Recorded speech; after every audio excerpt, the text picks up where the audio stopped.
All right. I will say something I would like to see is if Spirit have a Shadow Demon, usually you see that accompanied. Oh my god, Phoenix got through. Well, GG. Anyway, with Shadow Demon, usually you see that accompanying these carries that really like to use it, like the Luna, CK's Band type thing. If they're able to have a Phoenix like this and ball up in a group, it makes Spirit Breaker, especially on support, which we're leaning towards, much less effective. Like, you want to be able to play off pickoffs. This hero cannot deal with swarms of heroes. So if Spirit turn their draft in that direction, I want Liquid to be able to address that now in advance. Yeah, the key thing here is this Spirit Breaker, you charge, there's Disruption, there's an egg. Both supports now can actually protect themselves against a core Spirit Breaker, and that's why I kind of lean to Matu's point. I would like to see them push it more into a support role. We've seen VP do it with FNG, Liquid do it with Boxy. It doesn't have to be a core. Like, just because all the other teams are doing it, I think drafting-wise, it should be the 4. Yeah, most definitely. I mean, I feel like Liquid is in some trouble already. I don't like how this is exactly set up for them.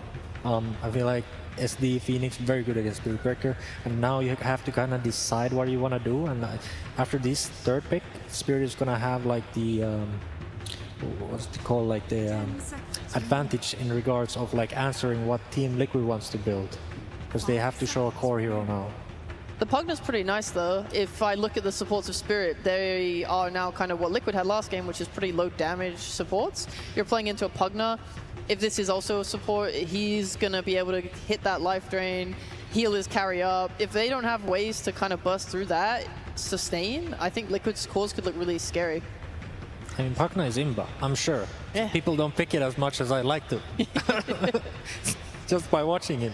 Well, so far this is going to be the first time Team Liquid plays it at this international, so it will be interesting to see what they do with it.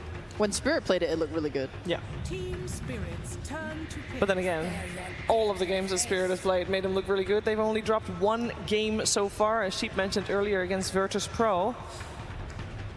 This lineup from Liquid, though, is very, after laning phase, they play off of each other, right? They want to look to progress towers with the Pugna. They can, depending on the Muerta build, also take a lot of cheap fights. And for Spirit, they are very scary in the defensive position.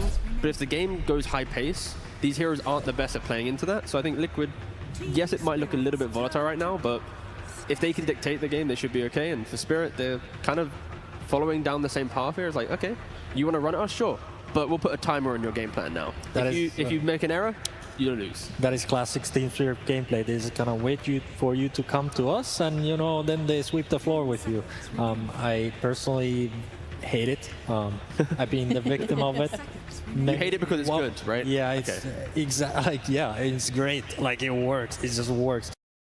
Really push out the lanes as quickly. So the next 2 picks, I would assume they need to kind of have that type of thing built into them. Otherwise, how do they actually get to the later portion of the game? They really did need some brawlers now. Yeah, guys who do damage. They're tanky. They run around. Blade Mail heroes. Yay! Yay! We mean Axe? We got our Spirit picked up. We had that as a last phase ban previously. This is most likely going to be the hero that Laura will play. I have not seen him play it yet, though. But he can. All reliable lol. Yeah? I think it's a really hard game now to be a Pugna at the very least. I'm glad that they addressed it as heavily as they did. These heroes are just good in general, good this meta. But the #1 problem with playing against Pugna is if you don't have ways to backline jump, and now they have it. Ooh. Weaver coming out. I can't tell if that is the lane support for a Spirit Breaker core, or if it's the support for, or if it's also a core. We've seen Weaver offlane from other teams. Yeah. We've seen Weaver carry from other teams as well. I think depending on what lane it goes to, the main point here is Liquid is trying to win their lanes and continue their ganks, continue the moves. And that's really scary because it kind of goes against the general meta that we've seen, especially because they don't have the cleanest, consistent form of tower damage. Pugna is, but he dies once and that's it. It's over, right? So, well, that siege is over, sorry. I want to see the Weaver on core. I just think that you're giving yourself another way to deal with Egg. You're giving a hero that is going to be able to play on the backline and make Shadow Demon have a terrible time. But if you want to see Weaver on core, and you want to see Spirit Breaker on support, yeah, where does Muerta go? Carry.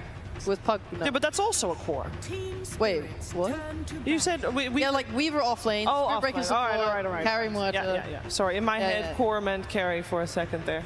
Oh, no. It's all good. I'm a little confused looking at it myself. I can't really make of Yeah, well- what is what here, like what is exactly supposed to be what. But the Weaver hopefully is a carry because support Weaver doesn't have that big of an impact towards like these supports that are just standing back. She needs to be able to do damage towards them, yeah?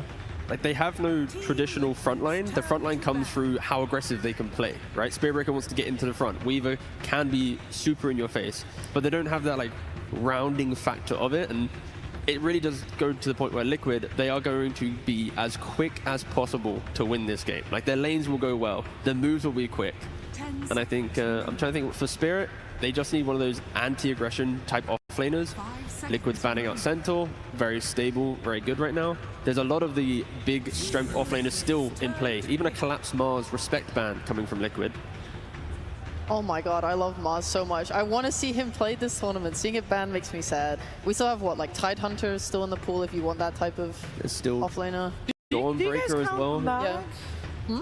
Mag, collapse Mag. Literally. Remaining. Magnus. The best. Magnus. 5 seconds. Oh, this is an awkward silence here. They don't like it, guys. I want to support it. I just want to know where Liquid's going with this this draft.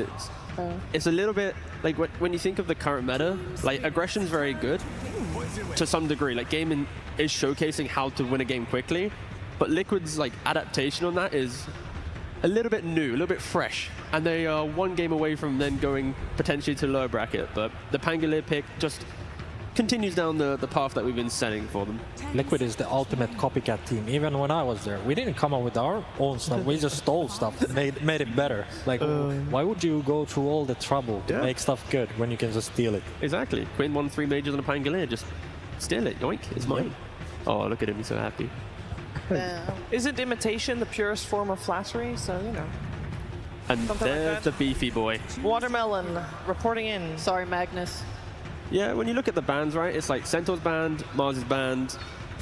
Dawnbreaker might be a little bit too volatile for this type of game, and Tidehunter is that constant that you often find in a game, right? He will always soak up and buy you that one good fight. Funnily enough, I actually prefer Liquid's lineup. I feel like Team Spirit's lineup lacks some damage. They're a little bit too reliant on their cooldowns, and Liquid's just gonna run them over. I That's the actually plan. think Give me they a have the time. same problem that Let's Liquid go had last Liquid. game when I look at their draft. It's like 2 low damage supports and a Tidehunter. Like, who is doing stuff for you? You need Lol to like have the best game of his life. Exactly. Is the Phoenix addressed this time around?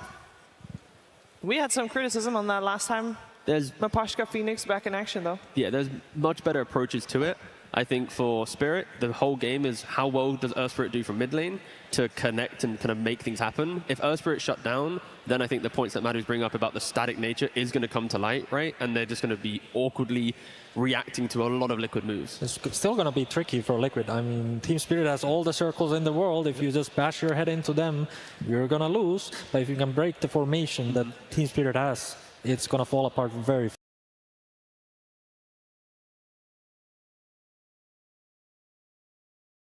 I mean, Spirit Breaker, I guess if he's tanking the spells, it's fine, right? Dude, I love his put so much. Oh, that is amazing. Shout out to the effort going into that one. Let's see if they can force out a third game here, of course, as well. But my panel, I mean, you guys are kind of split here. That's a good sign. Oh no, I'm with Liquid. I'm with Liquid. You're with course Liquid. you're with Liquid. You're with Liquid. I'm T, you're with. I You're with Liquid, right? Liquid. Better in love with them. They're going to win very quickly this game. Yes, Matu. Sorry, Matu. About Shiva, you know? I mean, definitely. You know, Liquid? no, to be honest, I mean, I already said it. I would like to have a game number 3. But let's find out if Team Liquid can do it. As we first will head over to Tsunami, who is standing by with Coach Silent. Thank you very much. Yes, I am joined by Silent of Team Spirit. A lot of the crowd on your side, which is... Welcome to the defense of the ancients. Prepare for battle!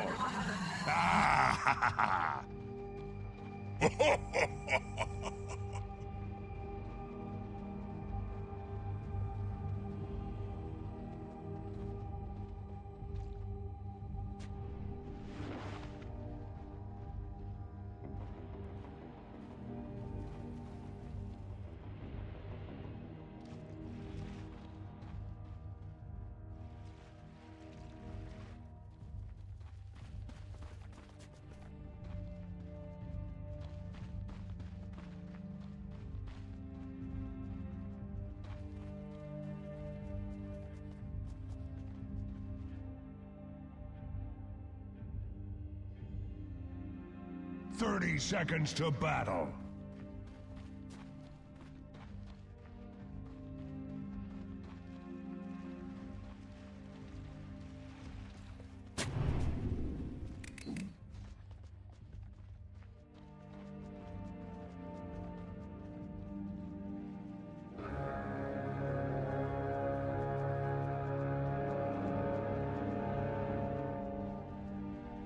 The battle begins!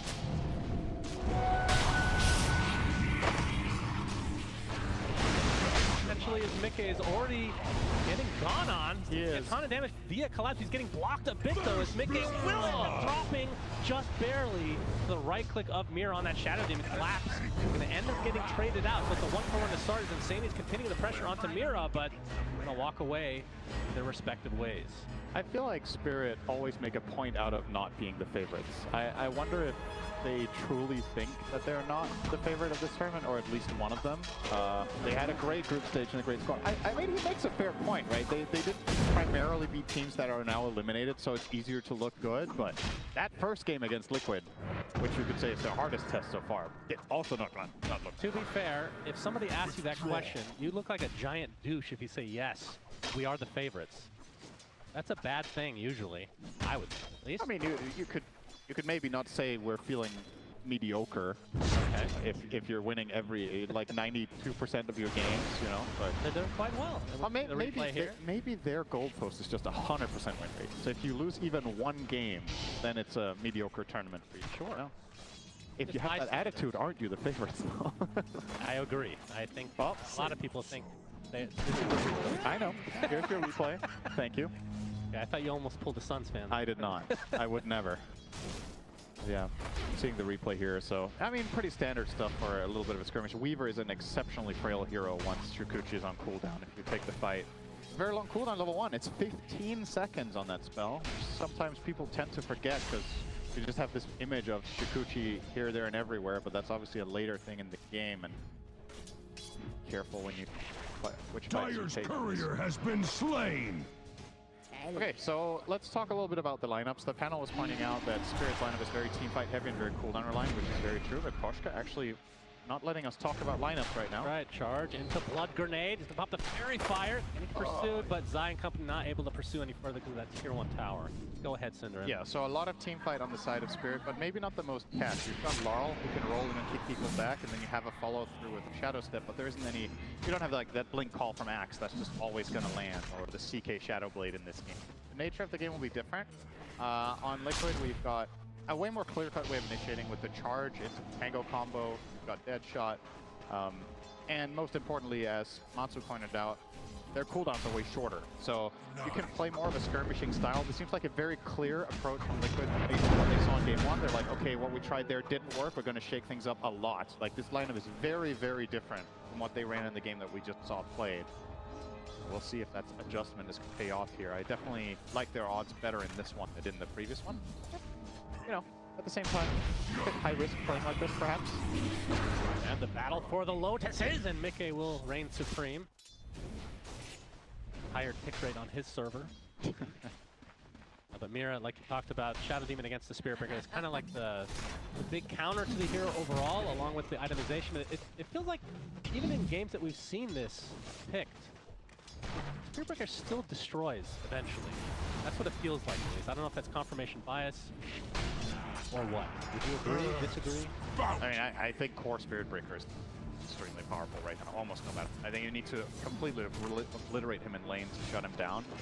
We saw the game against Muerta just now in the other series with VP against NetBoom, and despite the Heritage playing a very good laning stage against Spirit Breaker, he still came online eventually and became top network. So, yeah, this hero is kind of crazy right now. It's banned in most games for a reason, and I'm kind of surprised that we get to see it twice today. I thought this hero was just going to be an almost must ban in every game, but the teams are trying to find solutions. Obviously, we saw the Doom as one potential solution, didn't work, and now we see Mira on the Shadow Demon. Demonic Purge is an S tier spell against Spirit Breaker, slows you to a crawl, removes some of those. But yeah, we'll see if that's enough. We've seen this tried by other teams. This is not the first time the tournament pull out Shadow Demon against Spirit Breaker. I think the last time we saw it also lost. Dyer's it works courier a couple of times in the has game, and been then slain. he gets enough items, it just doesn't matter anymore. It feels like. That is exactly how it And I think one of the big issues, maybe if you want to call it that, with Spirit Breaker, his ability to farm has been just power crept so hard Yes. over the last couple That of is- years. that is why He's one of the fastest farmers in the game, and he's a cow. That doesn't really make sense. It's kind of crazy that a hero that used to have it as his Achilles heel, right, was the struggle to find farm, is now top net worth in a lot of its games. Like, that's a very major transfer Hero is under. Maybe it's a bit on the high side right now. He definitely seems to be, okay, hang on. Combination of Koshka fearing him back into the silence, but just barely out of range.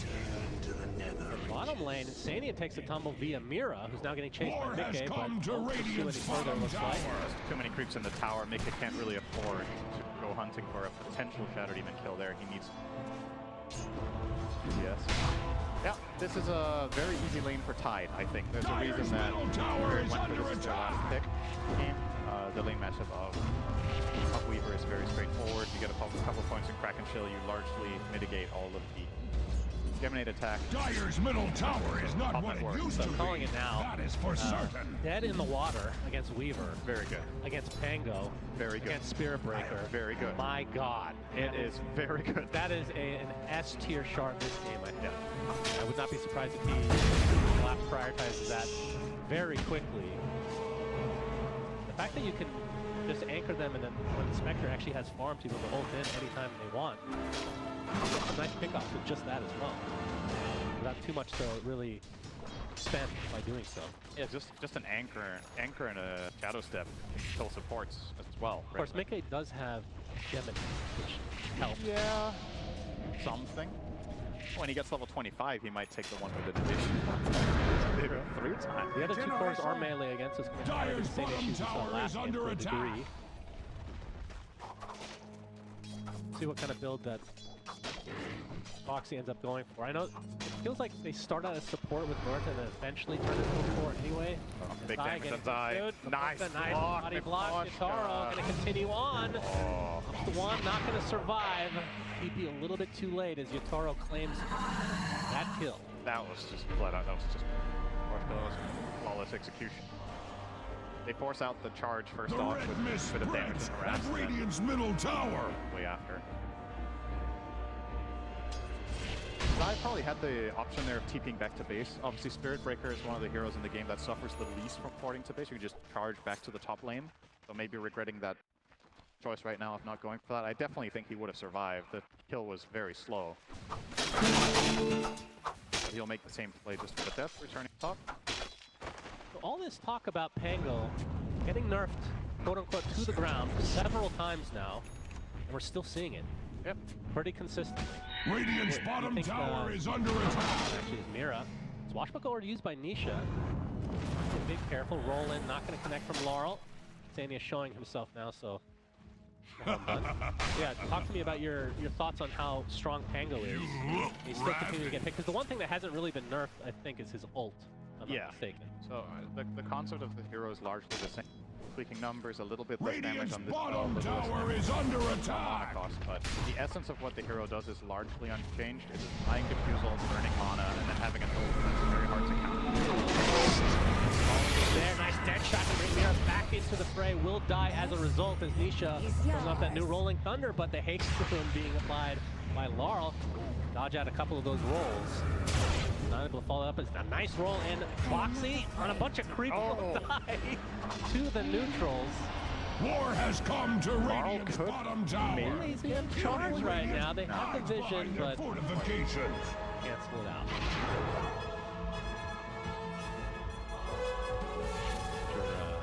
Foxy was surprised to receive the hit and run there. Yeah. And dies to creeps anyway. He's going to be very happy to die to the neutral. Quite a bit of waste of time there from Laurel, and Collapse has Meteor Hammer, by the way. Reaver has no stun. Tower is under attack. We have free tower for Collapse Radiant's at the bottom 9-minute tower mark. has fallen. Do not blame He Axe. has Precious bounty. eventually going to go for the Hurricane Pike, or at least Dragon Lance right now. How does that work against Net Water? No? I think you would just move with the anchor, but it stays on you. Right. Yatoro. Half HP, going to use that ult to get away onto the other side. Mickey is waiting for him, but does not have the damage at this point. Or back to base. Yeah, he's going to live, but that's still a good move from Liquid, slowing him down quite a lot. Having to use ult and TP to survive, and they find the Torchka here too. Nicely done. A good sequence from them. Middle tower is under attack. Let's count that as a kill and a half with how much Yatoro just lost from having to force a base, having to walk his way to top lane, and having to buy a TP as well. The expenses add up, and they're Collapse has serious been tower damage too. 2 games now. He's getting massive stacks.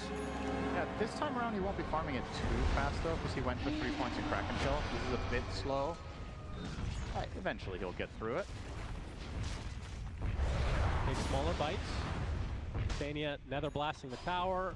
So eventually will be Much like the lane trade Cordwood before between the two Axis' cores. top tower is under attack. It was you instead. Even game so far. Team Spirit at this point was like maybe 2K ahead, and they just kept progressing in game number 1 just slowly until they just hit a point where they could not lose a fight or even a hero for very considerable. Yeah. So Liquid faring a bit better this time around. I guess something that's worth pointing out is the discrepancy between quality of tied games, you could say. The matchups for tied in this game are so much better than Zai's were in last game, so I'm expecting Collapse to have a better showing. There's nothing here that's preventing him from getting Ravage off, unless you get like some sort of ridiculously perfect chains combo around Kraken. Is under attack.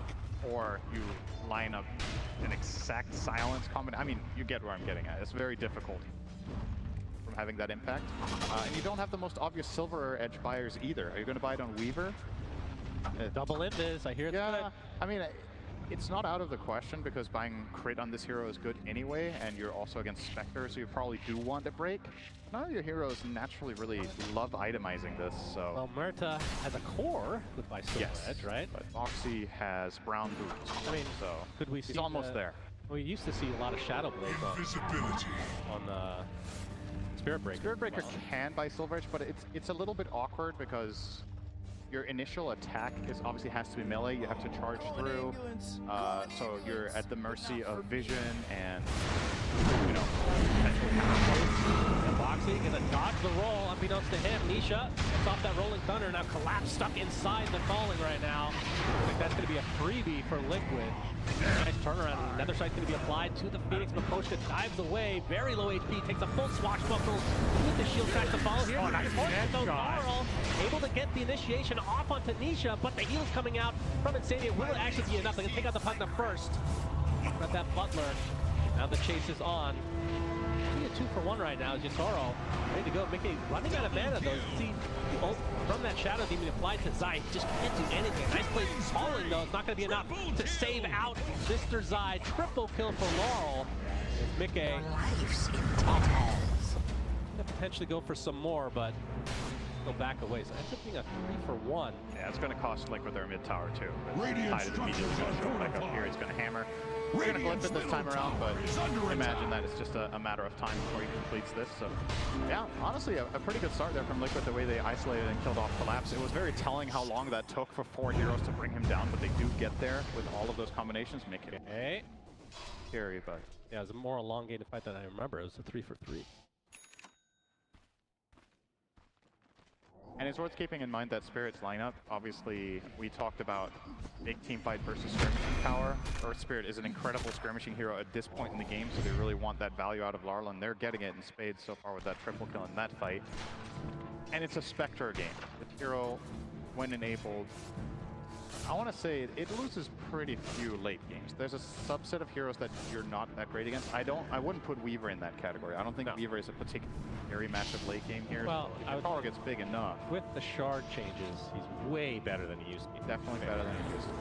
You're still running into the break problem, right? Well, yeah, Spirit Breaker can get that Silver Edge, but more than likely Zai wants to go Octarine, he wants to go Yasha Kaya, he wants to go maybe you need BKB this game? I don't think you do. Dire's middle tower is under attack. But I guess if you don't get BKB Lincolns, you're very pressured out of the fights by Demonic Hurt. You might want a protection item as well. Dire's middle Silver Edge isn't going to be at the top of his list exactly. Charge. He's Gonna complete it. Oh, wait, he got right before. Oh, that's bad. Turn this around now. Ravage comes through from Collapse as well. Zai already dead. If they can somehow find Nikkei, but no, not enough lockdown. Dead in the water, not there yet, Syndrome. Yeah. Not 15 minutes yet. Soon. That did just not work out. Zai canceled his charge just a millimeter away from his target, so didn't even get the rare bash coming through. Stuck in no man's land, getting countered out there. I think a lot of players will be not opting to go for these moves at all. We've seen Spirit Breakers just farming, right? Just being greedy, keep pushing side lanes, use that Midas, farm some jungle. Feels like Zai's moves have not really been paying off for him very well this game, so perhaps going for that slower and greedier play is the way to go in this one. Oh, I say that. He's immediately charging his next target in Laurel, but not going to complete that one either. Just losing out on some pretty valuable farming time. We'll have to deny this mid tower now as well. Radiant's middle Mira tower in the same vicinity as these three members of Liquid. They're going to find the tide to start. So Mira just drops very shortly after this engagement started. Is Collapse getting charged on? Nice dodge out from that ult on Nisha. This is going to be way too much damage as Zai makes his way over as well. So 2 for Nada. That was very nicely placed calling from Boxy, getting that double silence immediately. Really ruined the counterplay from Shadow Demon, puts interrupting. Just very, very aware of the plans that Spirit had to stall that fight out and maybe get reinforcements, and completely denied. So 2 kills for Liquid. Pretty much a dead even game right now. And they might find another one, Mikoshka. Yep, not going to bother ulting there. Yeah, would have died anyway. Okay, No level protection. 12. 300 away from the Dyer's Deso courier for shall himself. carry We have no a Midas, more. of course, on Dyer's Zai. top Only tower Laurel has Midas himself as well. Laurel taking a lot of damage from Nisha. Now has that Diffusal Blaze completely automatic. They get charged on by Zai. A big kill for Liquid. As Zania ticking away ever so slowly to that Magnetize. You can see Mira gets dropped by Nisha as well. Spirit needs to be really careful with what fights they choose to take. I think these couple of moves, when you don't have Spectre healthy enough to join, they're kind of just getting overwhelmed by the raw mobility and just skirmishing power of Liquid's team. This is the type of way you want to play against Tide, is to just not take 5v5s if you can find 2v2s, 3v2s, whatever. You're looking great in those, and Nisha has been very involved. Falling, headshot not going to be there, but the swash is there from Nisha. You can use the inhibit as well. The heal's coming out, and yeah. That's a dead Yatoro again. So Liquid starting to create some serious momentum on their side for game number 2. This is snowballing really fast. Maybe Silent was right. He's under attack. Spirit aren't the ones. Top tower is under attack. I'm sure they can fix it. I want to say some of Spirit's worst minutes in the tournament, I think that's fair to say, have just transpired. And yeah, making they're going to try to make up for it. Caster curse reverse potentially. Gonna get the Ravage as well. Do they have the damage to get through? Disruption from Mira. And that is a dead Weaver. Big kill for Spirit. Desperately needed. Very, very good. He was going to get off the timeline, so it's just enough of a gap between the rolling boulders that would have been a possible play for Mickey, and if that comes off, he survives, but he just poisons him in that disruption and kills him in disruption. Isn't one of them. Yeah, they find a bit of a return kill there, and I was going to say much needed. It's not that bad yet for Spirit because Spectre's trajectory is still looking pretty solid. Yatoro is closing in on the Sacred Relic, so we're looking at maybe a 20-21 minute Radiance. Their lineup has extreme late game potential, I want to say. Phoenix, one of the best scaling supports. Shadow Demon as well has massive late game potential.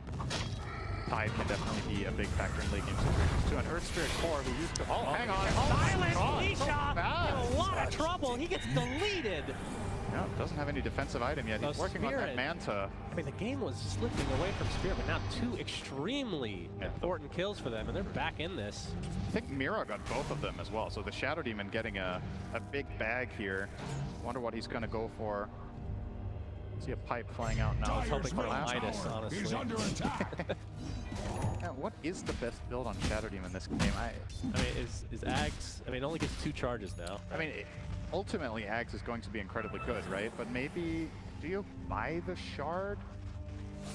You can purge off Decrepify from allies. You purge off... I don't know. I'm not sure if it's good enough.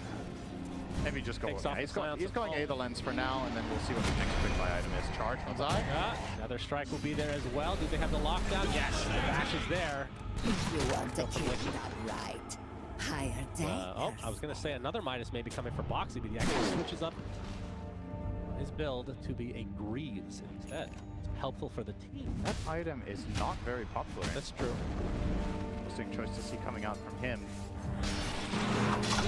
Lauro, early blade mail. Nisha's going to pop that rolling thunder. Zania trying to make his way over as well. Gets another blast. They have the vision now with that charge coming through, and that is a dead Spectre. Big kill for Liquid as they're just training him left and right, it feels like. Liquid now back in decent control of this game with a 4K lead. Yeah, nowhere to shadow step to there. Didn't even try. You can't see him, so. Liquid making sure that when they go for these Spectre kills, they're not opening up a vulnerability on the other side of the map for him to escape to. So clean stuff there. Picking up a Eul's now on Mid-Rushka. Interesting, obviously. Key item against Spirit Breaker for the time being.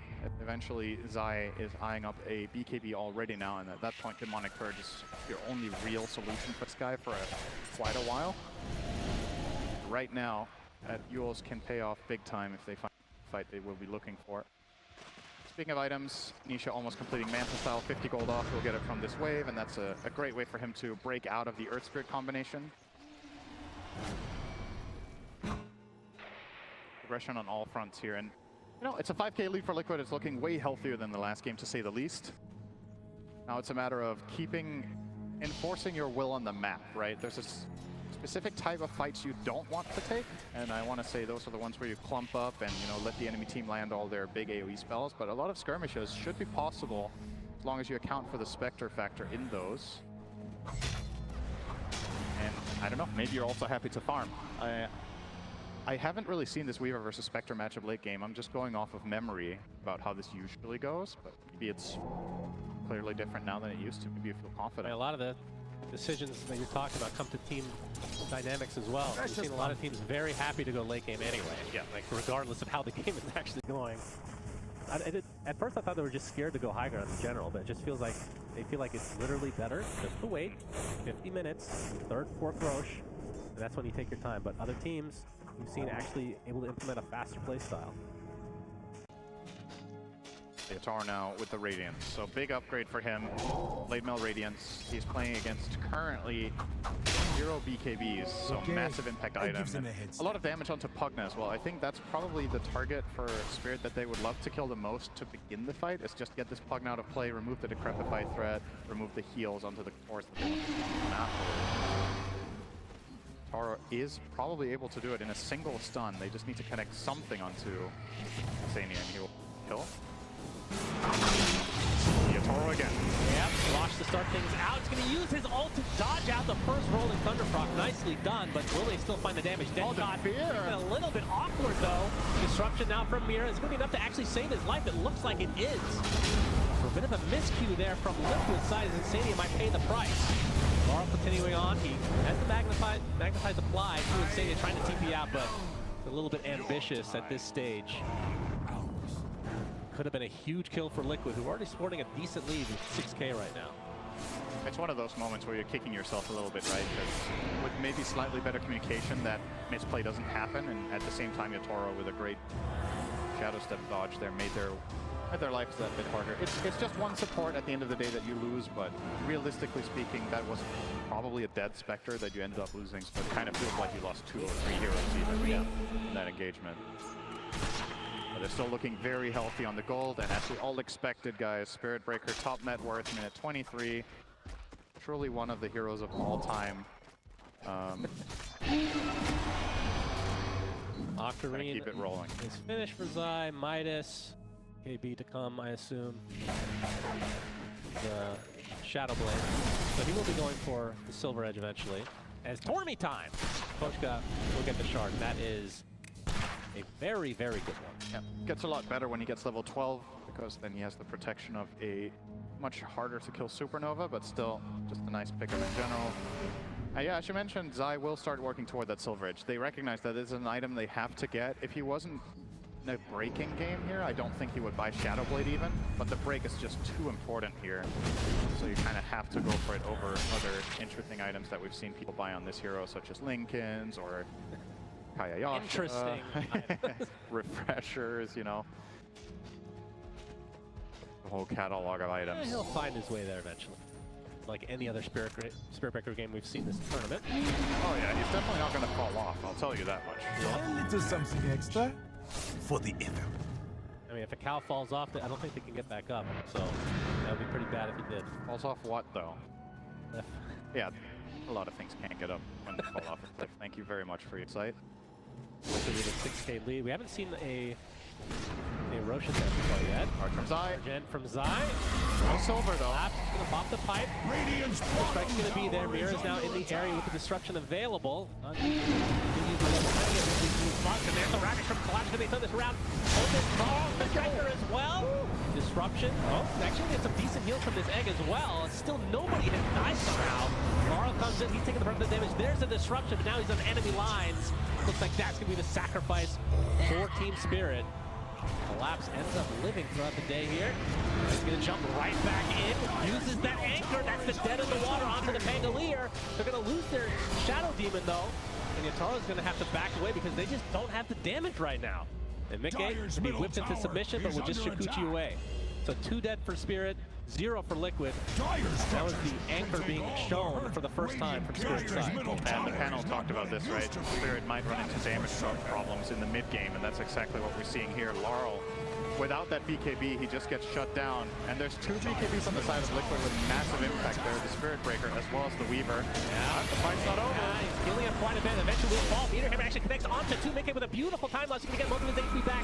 As a result, as Yatoro just get right clicked down by Mickey on that Weaver. And Spirit lose a very valuable member. I don't think they can go any further. Collapse with no ult, of course, using the previous fight. And Zai, well, that's a Spirit Breaker, so he's fine. Yeah. He's literal opposite as an ancient apparition. He's gonna get anchored though. And it's no. Yeah, I think Zai is gonna make a point out of not using bulldoze when he charges, because he will get Yuled a lot of the time by the Phoenix, and if he just reserves the bulldoze for after, if there's no demonic purge ready or Shadow Demon isn't in the play, he can very safely get out of there with just the bulldoze. Because, as we've already established, there's a bit of a damage issue going on for Team Spirit right now. So another great fight here from Liquid. 10k up. This time they've got a 5-digit lead in this series.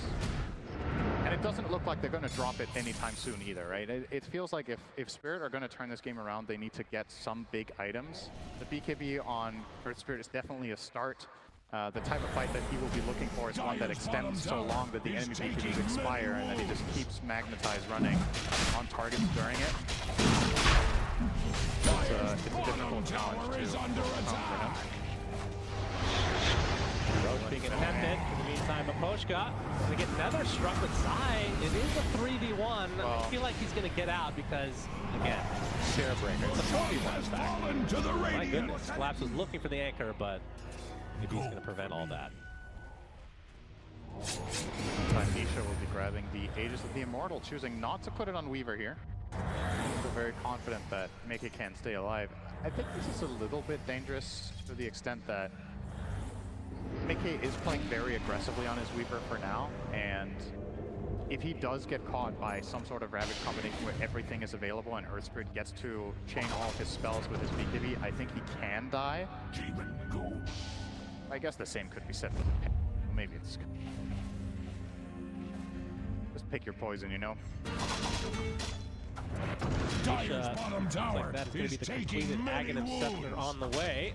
So Shield Crash will now proc Swashbuckles. Has fallen. Very valuable item in general. Dyer's bottom tower is under attack. Ax's heart goes out to Dyer's on that Aegis. Looks like the tier 2 tower will be the choice for Liquid. How many towers they can get? There's only one more tier 2 after this. Spirit side in that mid lane. Dyer's bottom tower is under attack. Another strike, charge combo. Deadshot's gonna miss on Mira though. Oh, he's gonna live from that. Walk away. Be able to blink to safety. Beat with the charge. Nice work. Caster cursed by Cinder, and as usual, what a real pile. I was like, he got really far away and he can maybe, you know, TP out, but there was a ward. So, nope. Just gets charged by 1,000 move speed cow, and that is the fate I did not wish upon. Very thick, very juicy. Okay, that was not at all relatable to what I just said. That's fine.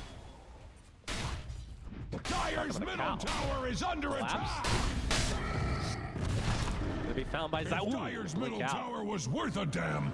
It would Doesn't still quite have the be silver edge standing. yet from Zai's side, so no break. Closing in on though. Kind of only need about 1,000 to go. Yatoro is out picking flowers. Buys his shard, so roll up is going to be available very soon for the mid laner on Liquid. He doesn't get silenced, of course, that's what that Manta's for. Pochka. Thanks to that shield crash. You see the charges coming as well. He's already used his dive. There's the calling, trying to use the Sunray to get to the high ground. He's getting disrupted instead, and will die shortly after. Now the high ground Right into the ghost. attempt from Liquid. Is this too early? So 14K with 2 minutes on the Aegis. We've seen this go wrong for so many teams. Maker with the Satanic is a way harder kill now than he was before. That's true. And looking at the damage, it should be good. I think you can poke and prod, but you could also just really constrict the map, because the thing that becomes increasingly difficult now for the Dire team is when they don't really know the spread of the enemy team, it's difficult to find the meaningful team fight. Like, maybe you can smoke up and find one kill on somebody, but that's not going to change the state of the game. What you're really looking for is a really great trade-off, and Toro is going to get bugged here. Minus armor. We'll take it out swiftly, though. Okay. Walk away. Kind of expecting a charge there from Zai. Might have been a cooldown. Regardless, they will continue to farm up all the lanes as well as the jungles. And this is another benefit to Spirit Breaker. We've been talking about this hero a decent amount, but any hero that can farm their own side of the map and join fights within seconds, just have that as a huge advantage, right? On Spirit side, it is the Spectre. But Spectre's farming speed. They find Mickey to Ravage to start things out. He's dead. My goodness, that was quick. Yep. Now they kind of wish the Aegis was on him instead. He's going to have to wait 70 seconds and see how much Spirit can get out of this. Yeah, this is what I mean, right? This is what Spirit can do. They can smoke many heroes and find one kill, and now what, right? Like, it's obviously a really big kill, killing the Weaver. They're going to be happy with it, but you're not changing the game state. You're not really going to be able to push out the waves. You're not going to be able to get control of the map. Now that Ravage is on cooldown, play very aggressively as wouldn't be surprised to see them taking some opportunities themselves now, maybe with a smoke. Their Aegis will expire soon, but I don't think Pango is in any imminent danger without the Ravage. Things just slow down, and Spirit get to get that kill essentially for free. That's obviously good news for them. They'll be looking to do the same thing again in a minute and a half. Now, one thing I will say is Spirit do have a very good Roshoff team. Yes, with the lineup that they have with the AoE, you have to fight in that area. Obviously, they do have quite a big deficit, but I think hero to hero matchup, they match up very well in that area. But we'll see if that ends up coming to be, if they can try to contest this eventual second Roche. Dire's Now, that kill onto Mickey was just a little blip on the radar of Liquid. They're in firm control of this game right now. See Mira spotted out, will be taken out. Pochka will be the first to go. Okay. That was a gem. Two support's dead for Spirit. Gem on the deck. Pochka's gem now in the hands of Zai, so Spirit recognizing that they have to try to take some risks of getting map control back, but get punished immediately, and that gem is just a big gold loss. And now Yatoro, Zai will only get the illusion. Yatoro looks like he might be dodging the situation entirely. He's got to be really careful, though. Oh. If he had gone for a TP out there, that dead shot might have actually stopped it and he could have died, but he chose to run away on the right. Yeah. Live, but that's just really a minefield right now for the side of Spirit. Very, very difficult. You know, we don't get the opportunity to talk to the crowd too often, Cinder. How many Spirit fans in the audience? Okay. How many Liquid fans in the audience? How many Seattle Supersonic fans in the audience? There we go. Don't worry, you guys will have a team in a couple years. All right, so Confirmed. essentially the crowd is hoping for a finals of Liquid versus the Supersonic. I'm sure they'll get that eventually. Liquid is going to get into basketball anytime. I had to make one reference for TI before I get fired, so Yep. Appreciate that. It's incredible. You get fired every year. That is true. Keep coming back like a bad fungus. 18, 19K lead for Liquid now, as they're just waiting for the old Roach. We'll know in about a minute how long of a spawn that will be, but with the lineup that they have, they can just push these waves consistently. Zai can be on opposite sides of the map. very difficult to kill, regardless of his items, it feels like. Certainly has some items. Smoke up right now from Liquid, so for a pick off before the potential Roche will spawn. Spirit are trying to get some sort of safe zone, right? They just ward it there and they're playing around that vision. De-ward, and they just have to concede the area once again. So effectively they went from having 15% of the map to 20%, and then they lost 5% again. Outside. Very difficult. There's the break. Nether strike to follow. Big charge as well. It's only at half HP is Yatoro, but follow whatsoever. There from Shadow Demon. Toro will retreat to base. Currently working on an Orchid. It's close to completion. Reckon he will. I mean, he probably wants to jump and kill the Pugna, but that's not even a possibility right now. Insania with the Eon Disc. Muerta has the Greaves against the Orchid, so that's not great either. It's tough, man. I feel like it's kind of hard to itemize in general for Spectre under these circumstances, because you kind of need a little bit of everything. And I suppose the mindset is we're going to itemize what is most impactful when BKBs drop. An Orchid can come into play there for sure. We'll get the shard onto Earth. That geomagnetic grip on allies. Boy, I haven't seen a team love Tormy as much as me until now. Spirit loves it. Good, does not give a shit. It's 35 minutes in the game. They haven't taken their own yet. Look at that. Yeah, I think it's kind of natural for the winning team in this to maybe not want to go there that much. You don't want to give up position. They're too good for it, is what you're saying. I mean, you're essentially in such an offensive position that if you have to retreat to take the Tormentor, if the enemy team has any information that it's happening, you're kind of opening the door for them to take some control of the map back, so you just not give them that chance. You might fall back for it later, but for now, we're going to reap the rewards of having utter domination of the map. So going on Mickey this time around. Cheese into the backpack of recognizing, based on that previous kill, that yep, Spirit can indeed burst our Weaver. Tower is under attack. Get that extra layer of protection. Leaving data. I mean, I wonder if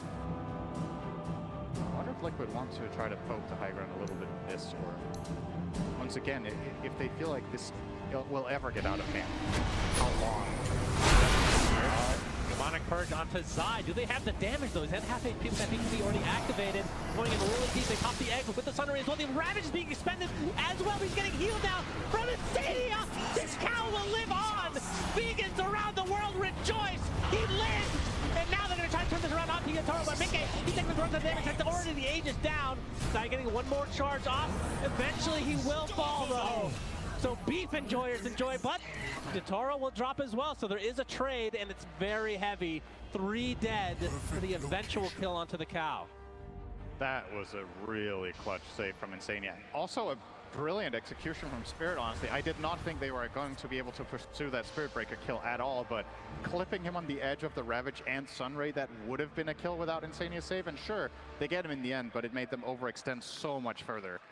Liquid come in and get quite a bit of a cleanup, and this could open the door for the high ground. Obviously, Aegis down, so you need to be a little bit careful on Mickey not to overcommit.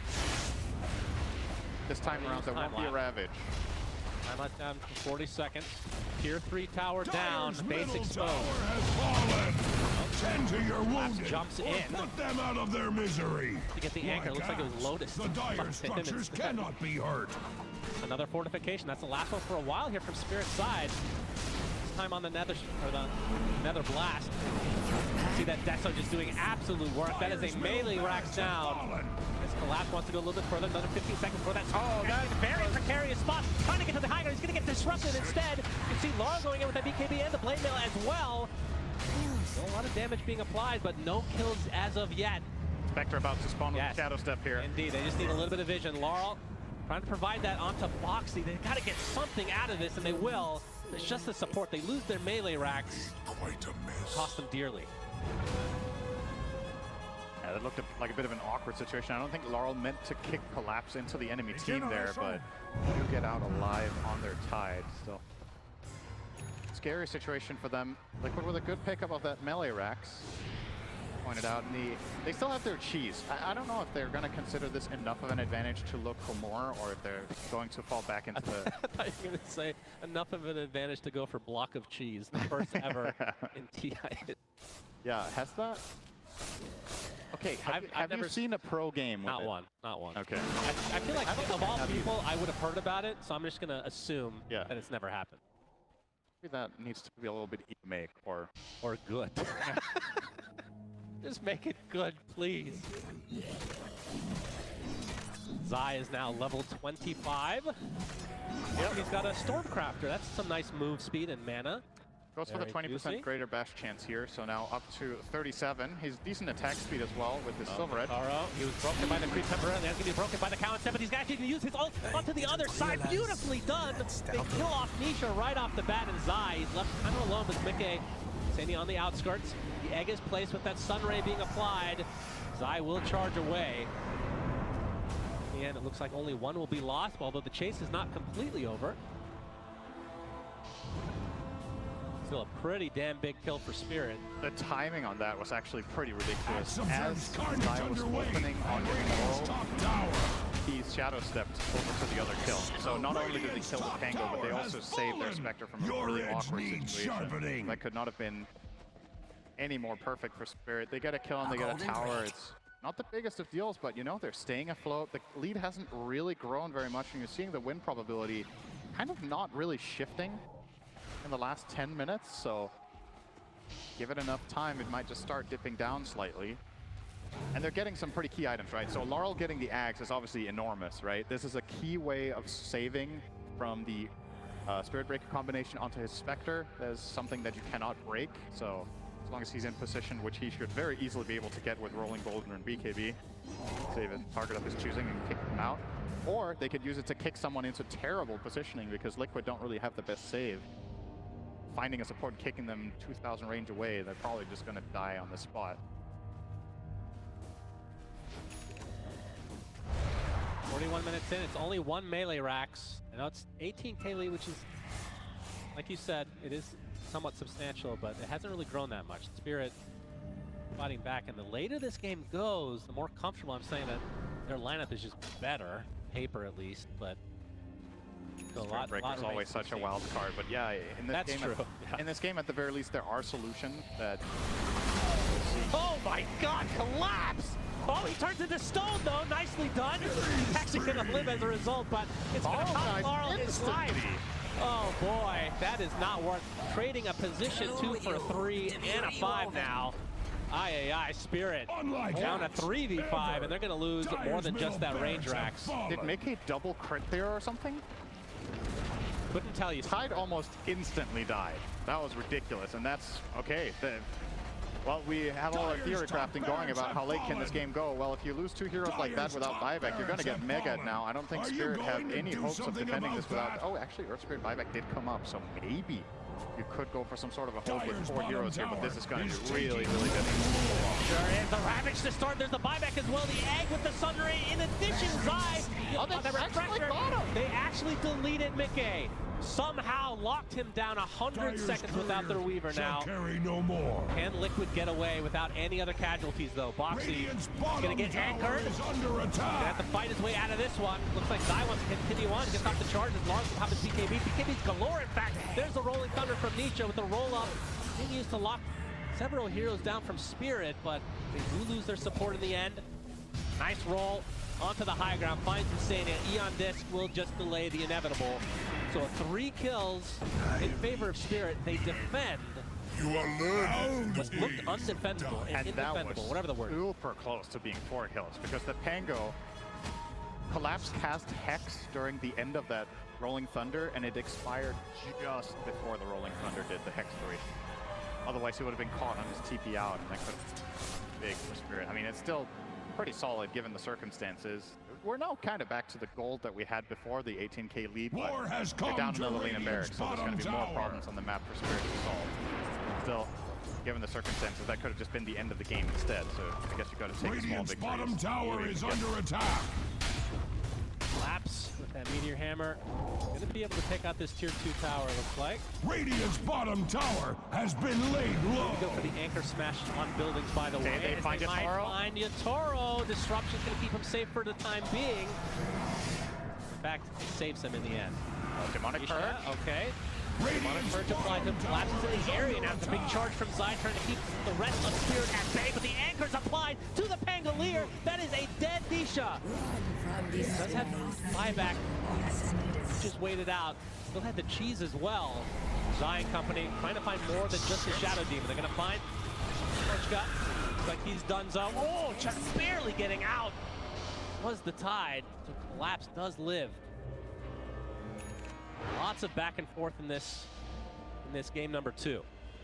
And a huge kill on the. I feel like when either team just finds one hero isolated, they just get deleted instantly. Yeah, this can snowball very quickly in fights for both teams. You see the quick kill on Pango. The good news for Liquid in that situation was that Supernova wasn't ready, so they were able to collapse onto the Phoenix and bring him down.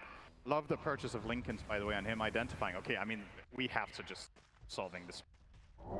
This is not an item you will use Phoenix buy after Euls, but probably the best choice you have in this game, so you just try to stay afloat. That was also a refresher reveal from Collapse there. So a lot being expended from Spirit, and honestly not really the best result, right? Considering that they found the Pango kill first.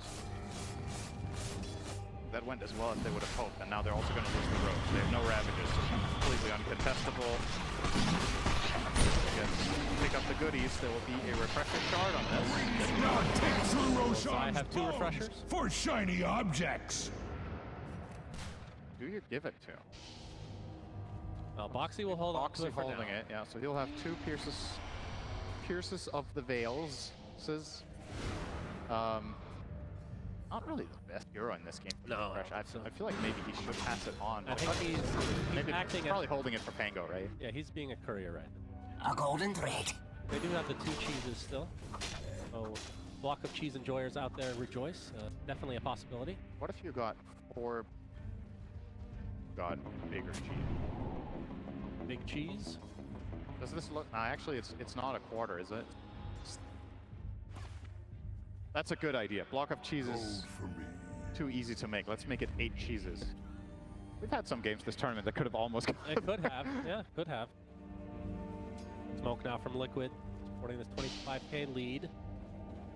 All about the buyback situation, especially for Spirit, as will likely just be in their base. Yep. The engagement has been defended here. Still holding onto the refresher in Boxy's backpack.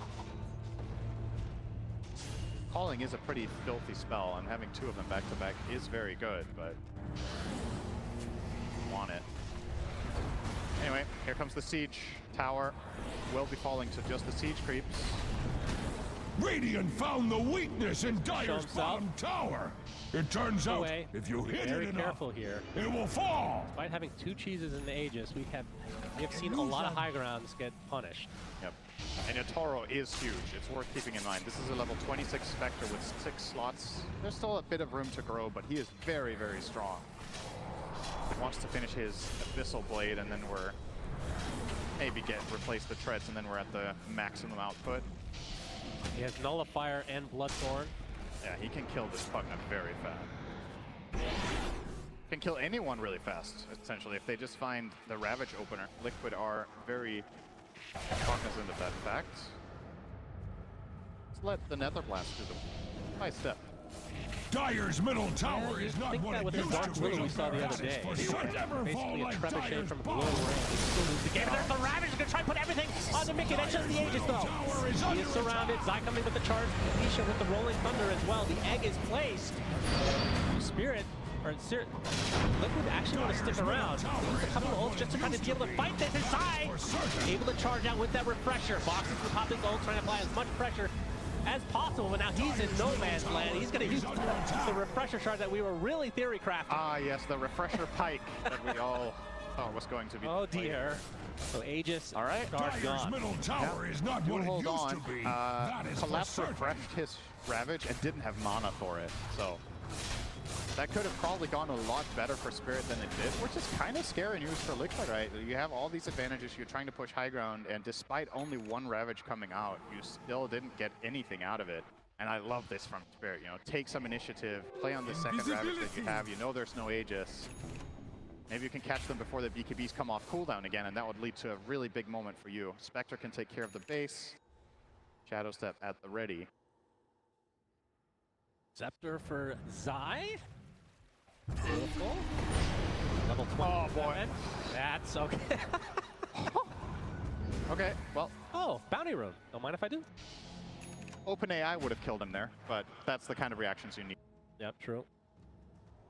Time to ask ChatGPT to play your game of Dota for you. Shot. Rolling Thunder. He's actually going to get it off. Gets a stun up to 2 as well. It's Mickey trying to apply as much pressure, but there's the disruption. Mitigating a lot of the damage here, but now the pressure being applied to Mira, who dies and now buys back. He's under attack. Prepify. Onto Yotaro. He's going to get onto the high ground safely. Not a whole lot was lost, but Spirit, one support buyback that they have to worry about is Moxie getting gone on now by Yotaro. Nice dead shot. Keeping him at bay. Looks like he'll get away safely as well, so this might be a next Roche situation for Liquid. It's really hard to go higher. It is really difficult. I mean, if you find the Shadow Demon again, that's can't buy back, so maybe that's the main target. Absolutely. The best kill they can possibly get, and he dies very fast, if any. It's a matter of getting one charge connection or a couple of swing. Weaver might just come from 100 to 0. Keeping in mind that Mira doesn't have a defensive item. He has Blink Dagger, no Aeon Disc, no Ghost Scepter, that sort. Try to stay alive against some hard-hitting heroes is everything. Tormy, number 3, if I'm correct. Carl will get that shard. Which means, everybody have one now? Their team? No, Mira does not. Wow, the support. After all that, the support still didn't get a shard. That's a lot of 50-50s that he's lost. Yeah, I think they would actually kind of like to have the Demonic Rune. Yep. Oh, Liquid are like, oh, I forgot this existed. Okay. Maybe enjoy your worthless shard. Maybe they watched Bed Booms, came to the conclusion it's too dangerous. Tormentor has killed Bed Boom more times than they have killed Bed. They have buffed this Pugna shard over the course of the last couple years. Certainly better than it used to. Cast range on the drain into it. I mean, it was either that or the Muerta one, which as a support. Oh, she already has. She has. Yeah. They must have killed Tormy already. Precious bounty. It's okay. Or the guard on the support. It's no grab ally. That's. Although Toronto Tokyo literally never bought the shard. Yeah. Oh. He doesn't want to stun his teammate. I don't know how to click out of that. He had bigger items to get. Yeah. He wanted to set the world record for most health on a Hero Pro game, which he might have actually done. That's true. The shard doesn't help with that. He got 14k health at one. Might have not been the one today, because he had another game as well where he had the same build on Dying. Absolutely absurd. Giant's Ring, Heart, Aghanim Scepter. Going the Chanel with a double damage bottled. They can hold on to this for the next Roche off. Could be in the next minute. That would be huge. Love the placement from Zai here. He's Double damage! Breaker, waiting for any. Well, maybe pounce. He will go here. Yeah, there's the charge to start things out for Zai. Look at another strike, but the disruption is there. He's going to get cleansed now. He's already at half HP. He's going to pop his refresher, trying to get away. The Rolling Thunder now in with Nisha. Doing too much damage, focusing all their efforts on Laura, who's kind of on the sideline. He can turn himself into stone to stay alive. They lose the Shadow Demon, though. Now the roll away from Laurel, being pursued by Mickey, who still has double damage. Collapse, almost gets insta-give, and now the charge is there to try to finish him off, and he does so successfully. Will buy back 2 members of Spirit, but still with their ultimate, so Ravage is still available. Looks like they're going to be able to sacrifice Insania here. Yotaro's kind of all alone. Insania now, BKB, okay? Will he die? The nullifier's there to finish him up with Yotaro. Is it worth it? Is it worth it? You're getting surrounded yourself. The dead shot, he's stuck inside the trees, and he is dead. 100 seconds of no Spectre. The Ravage finally comes out. So 2 members of Liquid do die, but they're Ancient exposed from the Spirit side.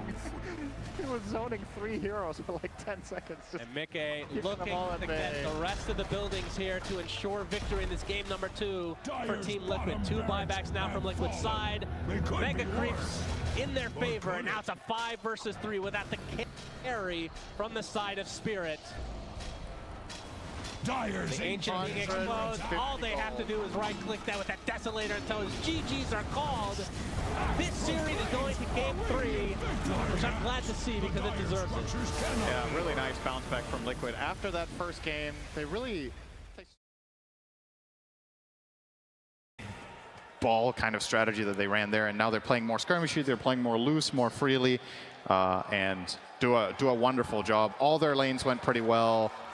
They transitioned well into that mid game and started building up. And I don't know, man. I feel like Spirit Breaker needs to be addressed by these teams. Whether it wins or loses, this hero just looks so insanely impactful and like an absolute nuisance to deal with. Spirit definitely brought something to the table here to try to solve it. They got the Shadow Demon out, they play with the Earth Spirit with all these stuns, and the Spectre who could connect, and still Zai ends up having a monster of a game. And sure, he dies sometimes, but think about how much space this hero demands in the game, right? How many bans do you get in the first phase? 7 in total. 4 for one team, 3 for the other. How many? Like, what's the magic numbers? I mean, it's been banned in a lot of games, to be fair, right? Just today, we've seen it run in 2 series. I feel like it's not going to be making another appearance today, but we'll see. You never know. Maybe there's other solutions that the teams have up their sleeves. This one didn't work, though. All right, well, let's see what the panel has to say about the meaty Spirit Breaker. Yeah, just ban him. That's what I say. Thank you very much, Sunsfan and Synderen. We're going to break this game down. I also want to say that for the first time in Climate Pledge Arena, we're going to a Game 3, and that is a win in everybody's book. So excited for that. I know we got a couple biased panelists going on right here, but we're gonna sing the praises of Team Liquid on this one, Matu. Take it away. My friend. Just putting me on the spot like that. I see how it is. I mean, yeah, there's a reason why I called Liquid's gonna win this game, obviously, and it wasn't because I root for them. It was because like the Beaver, obviously, and the Spirit Breaker are just so good at creating this like early game pressure, and Team Spirit banked on like the game going way later, and Liquid just punished that. I mean, it was an easy game, as you can see here. The key thing for me, my big takeaway, of course, it being an easy game from the words of Matu, is Spirit Breaker clearly doesn't care about anything, right? Like, he's playing into an SD, he's playing into like Phoenix, Tide, like, all these heroes have counter plays to make. It doesn't matter. He's still going to eventually become top net worth. He's going to breeze through these spells. Worst case, he tanks all of them, and then a Weaver pops off or a Pango pops off. So, yeah, Spirit Breaker, first pick in the draft, not really shut down too much and gets to obliterate the game. And I think I love to see how aggressive Liquid was. Like, this was what they needed to do, and they subscribed to this idea the entire time, right? We were looking for the fight, Insania on his Pugner, just amping everyone up, pushing them forward, keeping them topped up. It was a refreshing way to play out a game right now. A refreshing way. We talked about at the start of the draft, like, oh, maybe they should, you know, lower the priority of this Spirit Breaker to not put it core, but indeed Zai made it work fantastically together with the rest of his team. There's just so many ways you can make it work. It's the thing is you don't have to be near Shadow Demon for starters, right? You can be pushing out the other lanes, you can be getting pickoffs away from him, and then even when he is there, it's sort of like your cooldowns are so much lower than his. You have Zai rushing an Octarine core that he gets at 18 minutes. Later on, he's gonna go back and get like a Lincoln Sphere, he's gonna get a refresher. He's basically making sure that everything he has is just on uptime, even if he gets, you know, even if he has to tank those spells from Shadow Demon, it really doesn't matter because he's taking it away from his other cores, and then he's just going to have his spells back up to go in again as soon as it ends, while Shadow Demon's waiting for a minute or wherever for his own cooldown. Yeah, we are going to talk a lot about the game we just saw and about the game that's coming up. But I was looking around. If you saw, oh, I see them. I see them. I was looking around to see if we can catch Slax and Tsunami, because we're going to head over to them. They are in the crowd right now. Yeah. Yeah, that's right. We're enjoying the games, but I thought it's an opportunity to enjoy the gamers that are out here, because here in the Climate Pledge Arena, we've got some real Dota super fans out here. Absolutely, and they're excited to see that Game 3, am I right? But the other thing that's interesting is that a lot of you play your own Dota games, and we actually took an opportunity to look into some of the details and learn some of the interesting stories about our audience. For example, did you know, currently, there is someone in the audience right now who has played every hero once this year, except Beastmaster? Why? What's wrong with Beastmaster? He sucks. Okay, good answer. I mean, that guy's right, apparently. Meta-defining analysis in this audience as well. Let me give you another one. Sure. There is one person in this audience who has played 75% of their games on Pudge. I like how so many people were like, that was probably me. Yeah, awful, toxic. Now, we have someone really special. Can we please take our camera to seat number 2647? 2647. Go with the camera, please go. Please go. Keep panning. Okay, zoom in. Keep panning. There we go. A little bit more. And there, yeah, right there. You that there. guy in, yeah, Yes, right, you. yeah. The most commends in Dota 2 in the audience right there. Congratulations, the most commended. A round of applause. No, I'm just kidding. I don't know who the hell that is. You don't know that? Come on. That's just some random. Just some random. But I do have one actually super special person that I'm going to go find right now. This one's on you, buddy. Give us some more facts. I'll be right back. Okay. You go investigate. We're looking for people with interesting stories. So actually, throughout the entirety of this event, we may actually reach out to you because we've got these outlier players and we've got some statistics on the crowd as a whole. My friend, who do you think is the most played hero out of everyone in this audience? Pudge? Safe bet, but not the case. It's actually a support hero. I'm looking most played hero this year. Who we got?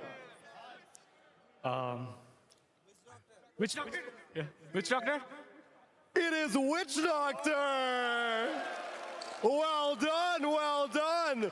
All right, let's go to the other end. Who is the least played hero in this arena? Any names? You there. Who did you say? Chen. That is correct.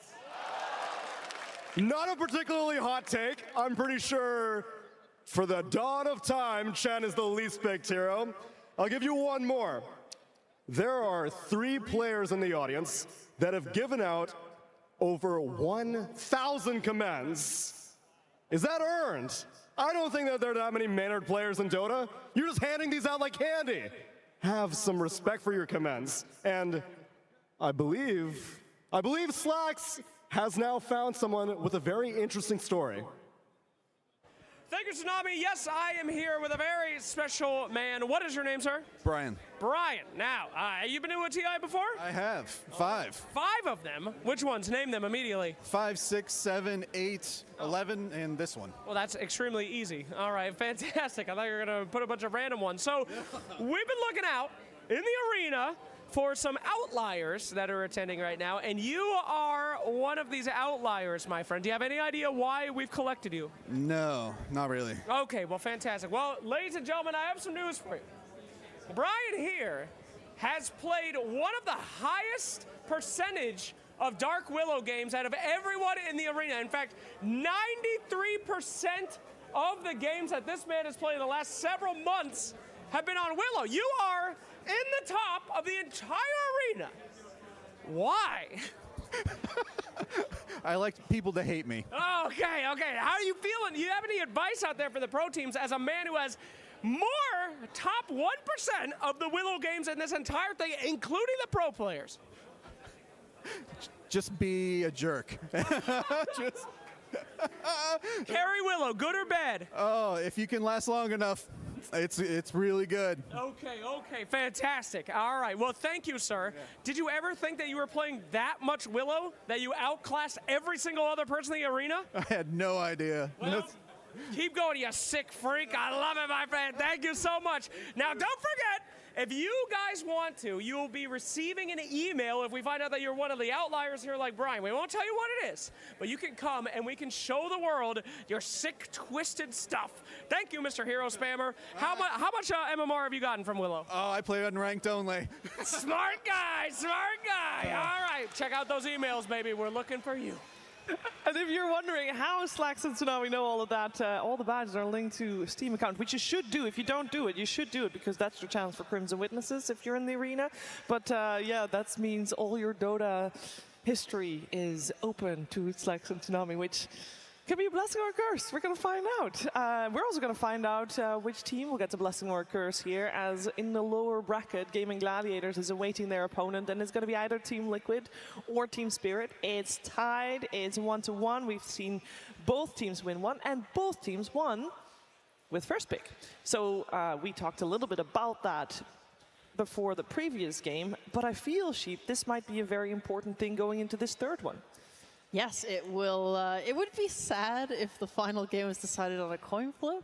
Hopefully not. It's actually quite funny. I remember BetBoom specifically saying when the patch had come out for a little bit, they were like, yeah, there's so much disagreement within our team on like if first pick is better or second pick is better. Nightfall was like, I'm fairly sure first pick is better. And now look at where we are at TI. Every single team takes first pick. As soon as, if you win that flip, first pick. And if you don't take it, you're griefing the game. Or just don't pick Tidehunter. That's the other option, right? No, yeah, 0% win rate pick. here on this series. Yeah, please no Tide. Yeah, No Tide? Okay, anything else you don't want to see in this game? I don't really know, to be honest. I just think the game is gonna revolve around like Liquid trying to break through Team Spirit's creep. Team Spirit is playing this style that just come to us. If we're gonna have like uncontested farm for 30 minutes, we're gonna win. But Liquid's probably gonna just look to break that, and we'll see if they'll manage to do that. Now, there's one thing in the previous game that stood out to me. It was a fairly long game still, right? And this was a game where Team Liquid was supposed to have tempo, and they did. They won the lanes, they took the fights after that, and it took a very long time for them to actually be able to close the game out. And that is not necessarily on Team Liquid. That seems to be a trend throughout the entire international. But surely that is something that you can also draft yourself an easier path in T, because going high ground is always difficult. I feel like you can help yourself with that, with the draft. You can, for sure. And I think this argument about going high ground is mainly on the opponent you're facing. Like, for example, Spirit, if they had one more element of early game aggression, then going high ground for Liquid would be a lot harder, because the fights that they take on the map would be more difficult. They'd have slightly less resources and items. So when they do break the high ground, it's a little bit harder. But what you're seeing from teams like Liquid in this game, gaming when we had the listen-ins with Quinn, the logic is, don't try and go high ground with 10k, go 20k, 30k, get 40k gold, and then you break down your opponent. And I think that's what we're seeing some of these Western European teams do, at least a little bit, when they know they can't simply break the base. Yeah, but in that previous game, it would also make sure that Team Spirit, they had the Spectre. Traditionally, Spectre is always, ultimate late game hero. Is that just not the case, Matu? The nature of the game is the game gets decided in 15-30 minutes. So even if you are the earlier lineup and the game goes later, but you're controlling the map and getting more resources, so that way your heroes scale better. So it's all about that, because like with early game lineups, you don't necessarily need to end the game. You just need to control the game. That's true. If you go later, though, you also have a higher chance of potentially throwing the game, which is also always a risk. And speaking of throwing, T's gonna practice his throwing arm right now. Yeah. I think he needs to lose his headset for a little bit first, because this is gonna be a serious ordeal. He actually has practiced the everything, his arm, his shoulder. I don't know, will your jacket not prevent you from using the full range of your arm movement? You choose. All right, let's see how far he can get this one then. Throw it at the Meepo guy. Throw it at the Meepo guy. Woo! Okay, that's like fourth row, No, not that one. No, that one. That's a candle, by the way, if you're wondering. A candle that you can get in the secret shop as the players are taking the stage once again for the third game. Tiga will throw his final keychain, and then we soon will be ready to go into game number 3. And I want an objective answer here, Sheep, because with having both teams, that's why I asked you and not Matu. No. We've seen a lot from these two teams, and both teams coming into this upper bracket semifinals with only dropping one game total. We saw Team Spirit drop it against Virtus Pro. Team Liquid in the groups dropped a game to Azure. They now obviously dropped a game against each other. But do you feel like there would be a clear winner this game if you would play this out in the best of 7, whatever? Best as in like just in terms of skill. Yeah, if you don't take into account first pick, basically that's where I went. I think in these 2 losses we just watched, I don't think they brought out the best draft that they could. I'm looking at Will right now. Yeah. He's looking at us. Tell him. He is Tell him to actually. hurry up. Oh, yes. Hello. Hello, All right. William. Don't draft You shit. can see him waving in the spot. That's lovely. Anyway, yes, no, I actually think they're pretty evenly skilled. I don't think the drafts they had during the losses were like the best thing that they could have put out there to lose. Like if they both had 2 even drafts, I don't know if there would be like a clear winner. I think they would be even. It feels like both of these teams are being the ones that's more proactive. They're showing how world-class they are because they're not falling victim to their own misplays that other teams are doing when they're trying to be aggressive. Like a Spirit with CK in these game 1, obliterate the map. Axe obliterates the map. Game 2, you got Weaver, Spirit Breaker, you get the early lead. They don't make mistakes. They get 3-4 Roshans, they secure the game, right? So I feel like these are the 2 type of teams that they can win out games much quicker than others because they are so disciplined. So the draft is so important for these 2 teams. And it's a reason they did well so during this year. These teams usually don't throw games. If they get an advantage, that's actually one of the things that I've often. When you get an advantage, you should not give it away. You should just play the most safe you can, and usually it will amount to a victory. Yeah, and that means we do have longer games. People just don't want to risk it, and that makes 100% sense. Now, one thing that we talked about before we started game number 2, Matu, is the mid lane. We wanted Team Liquid to remove some of Laurel's heroes, like the Kunkka. For example, we saw him play Earth Spirit, and we heard Tsunami say it. The last time he played it was like, I mean, it must have been like, what was it, September, maybe August, a long time ago. I'd be down. Just ban Invoker Kunkka. William, can you hear me? Invoker Kunkka. I don't think he can hear Imagine if he actually could hear you there. The thing is, I feel like when he looked at us, he was smiling as if he got first pick. That's how I feel right now. That's true. It's like, that's why he was looking at us. Do we have that information? Are they first pick? We don't have that information yet. You gotta wait and see. The excitement it feels. I do think that they adapted very well with their bans though. Going from game 1 to game 2, I think banning out that Kunkka was the most important thing for me. And if they do end up with the last pick this time around, they'll have the 4 bans, and I would like to see them take away that Phoenix and that Kunkka with the extra ban. And with the pickup with Pango on the side of Nisha, Pango has had. I feel like Pango has been getting a bad name, guys, this event. He deserves it, to be fair. Like, let me double check the win rate. But I'm pretty sure earlier, before the start of today, he had 33 games, 33% win rate. Yeah, And but that's okay, a TI hero, by the way. That's not great. That's not great. But the teams that are winning with it are the good teams. I feel like he had a Great shot there. Yes. Thank you. Anna Lucia coming in. Sorry, Matt, to continue. No, you go for it. Actually, just pick up my point and we'll see what you come up with. Anyway, last game it had a clear purpose. Pango is a great hero to break the other team's formation because he creates chaos. Spirit Breaker creates chaos. Spirit wants to play like ABC. We're gonna egg, we're gonna click spells on the egg, protect the egg, and it's gonna be like all the 5 pieces of the puzzle need to be there. But when you have Pango and the Spirit Breaker in the mix, they're gonna break that. So it's a great disruptor in that sense. Not the hero, but just the overall effect of the hero. And we did see that in action. I feel like one thing that Team Liquid lacked in previous game, if I may say so, might be the old team fight heroes. I mean, it worked out, don't get me wrong, but from a viewer's perspective, I love the big 5-on-5 team fights. And it seemed like Team Liquid just trying to avoid them. Yeah, I think we have shifted slightly away from teams going for like the standard look of a draft, right? And I think when you look at Spirit's lineup, that is kind of your classic approach, but Liquid is slightly unconventional, I guess. Yeah, let's find out what's gonna happen in this final game of this best of 3. Team Spirit's turn to ban. Team Spirit versus Team Liquid. Game 3. Here we go, the third game, the deciding game here of this best of 3, and I will tell you it is Team Liquid that gets first pick, and they have Dire side this time around. Team Spirit will be on the Radiant side with second pick, and then also overall last. Look at that, so awesome. I mean, Boxy was carrying that previous game, finishing the game 9-3-18. Spirit's turn to ban. Yeah, let's see. All right, so we got the changes that are non-existent at the moment. Actually, no, there's obviously Spirit Breaker banned. That's the best change we could have wished for. We still have on the side of Team Liquid the Enchantress and the Kunkka banned. Previously, Team Spirit banned out Bristleback, Treant, and Chaos Knight. We'll see which one of Treant Protector and Chaos Knight they'll still end up banning, as they will still have one left. On the side of Team Liquid, they banned out Brewmaster, and again, I mean, to be honest, you need to ban out Brewmaster against Team Spirit because Collapse Brew is just stupid good.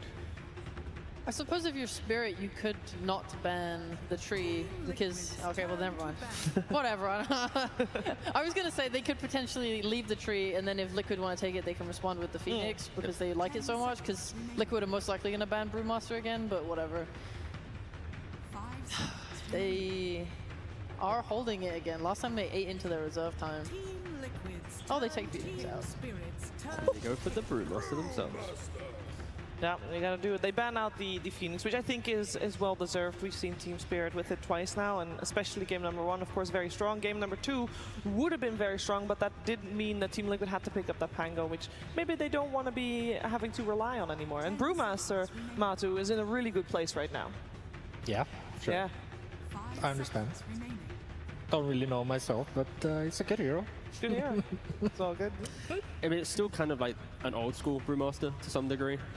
Super potent. Obviously, you can go for like some Earned Vessel. I think because games go longer as well on the hero, you're not in this awkward spot where you need to itemize so early, and then you're an active brew that falls off. People like to buy Midas on it. They're not punished as much. So you kind of have just ways to play out the hero.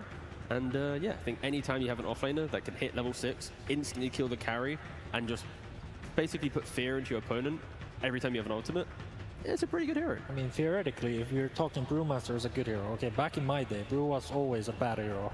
So I'm on the fence here, but if it's a good hero, it's very nicely set up, because all the like natural predators of Brewmaster are gone already. Kunkka is banned, Phoenix is banned, Bristleback is banned, even like Spirit Breaker is good against that hero. So I don't feel like there's many answers left for Brew in the pool. Yeah, they go for the Grimstroke, so they have at least the bug, a little bit of silence to try and prevent the split. Especially when you throw it onto your support, it's just a cheap way to punish him. The worst thing is when you see a Brew first pick and you rely on your cores to lock him down, because then when your supports are smoking up looking for the gank, you're never going to get that kill. So already Spirit trying to answer it very, very slightly there. Yeah, it does mean that the... sorry, Sheep, go continue. No, it's fine. I was just going to say that I think as well what makes him so powerful is the versatility of his item build. The fact that we see Brewmasters playing maybe with like a Vlad's and a Vessel, which I've seen. And then also you have your greedier Brewmasters going like Midas, Radiance. You can kind of play him whatever way you want to fit your lineup. It's no like, okay, we have Brew, that's a greedy core. It's like it can do anything. Its spells are so silly. The amount of like resistance you get through his stances is way overtuned. That being said, versatility in the hero, yes, but we know for sure that it's going to go Zai. Is there any chance that it's going to be played somewhere else? No, right? I mean, nah, people shaking heads. Nah, it's an offlane, so there's not a lot of flex potential on that one. That being said, Grimstroke, we know it's going to be a support. Both Mira and Miposhka play it, so we don't know exactly where. Is it needed to get a combo with the Grimstroke nowadays? I think the combo from the Grimstroke is less about the Soulbind and more about using that Inkswell. Okay. And just throwing bodies in to utilize that stun, get your shard, and kind of get into the fight. And I think anytime you have a Soulbind combo, it's more like a, oh nice, it's there, but you're not drafting for it. And yeah, for Liquid at least, with this Brewmaster, I'd like to see some Willows, some Sky, just some really strong, powerful 4 position, so that you actually get Brew a couple kills in lane, you hit that 6 timing, and you can take the fight to your opponent. We got the Pugna band out on the side of Team Spirit, and 2 heroes removed on the side of Team Liquid that would do exactly what you just said, T, with the Tusk and the Chaos Knight. They would work best with the Inkswell. So we got those out of the pool, and it's Team Spirit's turn to pick, and this is, I believe, one of the few times, and one of the first times in this series that both teams go into this second pick phase with this much bonus time left, which I think is a good sign. It means the teams generally are pretty happy with what they've got, and I see Matu nodding along as the Weaver gets picked up. I mean, I love Weaver personally. I felt like even in the last game he did great. I mean, you could see the damage output this hero puts out on a Planner. Planner just disappeared from the face of the earth. It was 3k HP tied, late game just gone in 1 second. It was like, that's crazy. Yeah, and if you rewind all the way to the first game of today, Game of Gladiators against Nouns, we did see the Weaver versus Brewmaster matchup. And of course, Weaver is Weaver favored, right? You can disengage from the Brewmaster, you always chase him down, you're bullying him in lane, especially when you throw the Grimstroke as well, you don't actually have a stun to threaten him. The Brew just can't TP out to the Weaver aggression.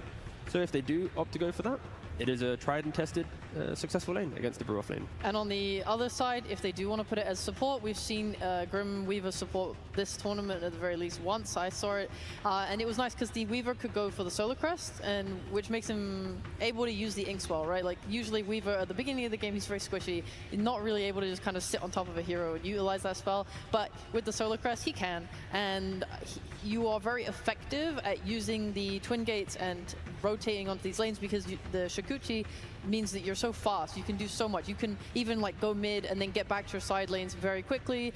You can utilize your invisibility to get into like the triangle and put deep wards down there. Like the effectiveness of a good Weaver support is mwah, chef's kiss. Yeah, Team Liquid is thinking about how to deal with the Weaver because we've seen it be very good, but how do you deal with it if it's indeed slightly broken? Like what do you play against it? In the past it was always silences that are good. Bloodseeker is good if it's a good hero. There's always like these Giga carries, Faceless Voids, they're always the best against Weaver. But something tells me like Yatoro doesn't come to the stage and just play Weaver second. It's like, that's not it, Jam. He wants to get last pick or second last pick. Pick me that Faceless Void or a Spectre last pick. And it's like, something doesn't really add, like the picture is fake for me right now. Like, Well, so I don't quite believe it. They haven't played it yet, so we don't know where it's gonna go. They haven't played it yet at this international, that is. So we'll see where they'll end up with. And we got a Dark Willow picked up on the side of Team Liquid, and we should know where that's gonna go, because so far it's only been Boxy that plays it, and I don't know, I mean, has Mickey been playing it? Should we consider it? Oh, speaking of disruption, that's the real disruptor right there. Yeah, and this is the joy of when you have like a little mini meta developing in it between a team, right? Spirit takes the Weaver away from Liquid, and now it's like, okay, what's the counter to Weaver? And sure, currently, Disruptor's not played at all, but it's an old school counter to Weaver. When he Sakuchi's in, throw down that Static Storm, contain him with that Kinetic, and then on top of that, you go for a Willow, which in laning phase, the routes, the ways to prevent Weaver from just freely Sakuchiing, he's gonna have to think a little bit more as he moves around. Both supports are gonna be quite potent for the Weaver, but if you go with Matu's point, then if there is a little bit of disguise in this Weaver, then you've just picked two supports to do nothing to potentially a 4-position Weaver if that is Spirit's inevitable angle.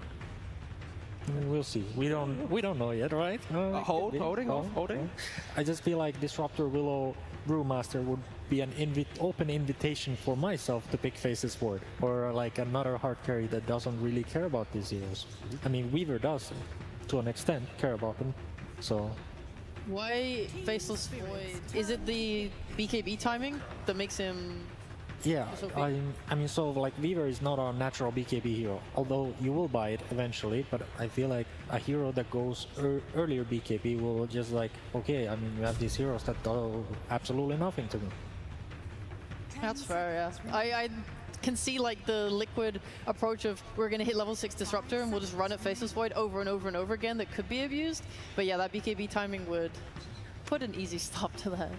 Yeah, I will say Disruptor fits very well in the story that we've been telling so far about which team is doing better, because we've been saying, you know, whichever team gets ahead on the laning stage is going to do well, and they're going to play very safe and get further ahead before they eventually close the game out. And Disruptor is considered to be the best hero to play when you're ahead from the laning stage. It also comes with the caveat that if you're behind on the laning stage, the hero sucks.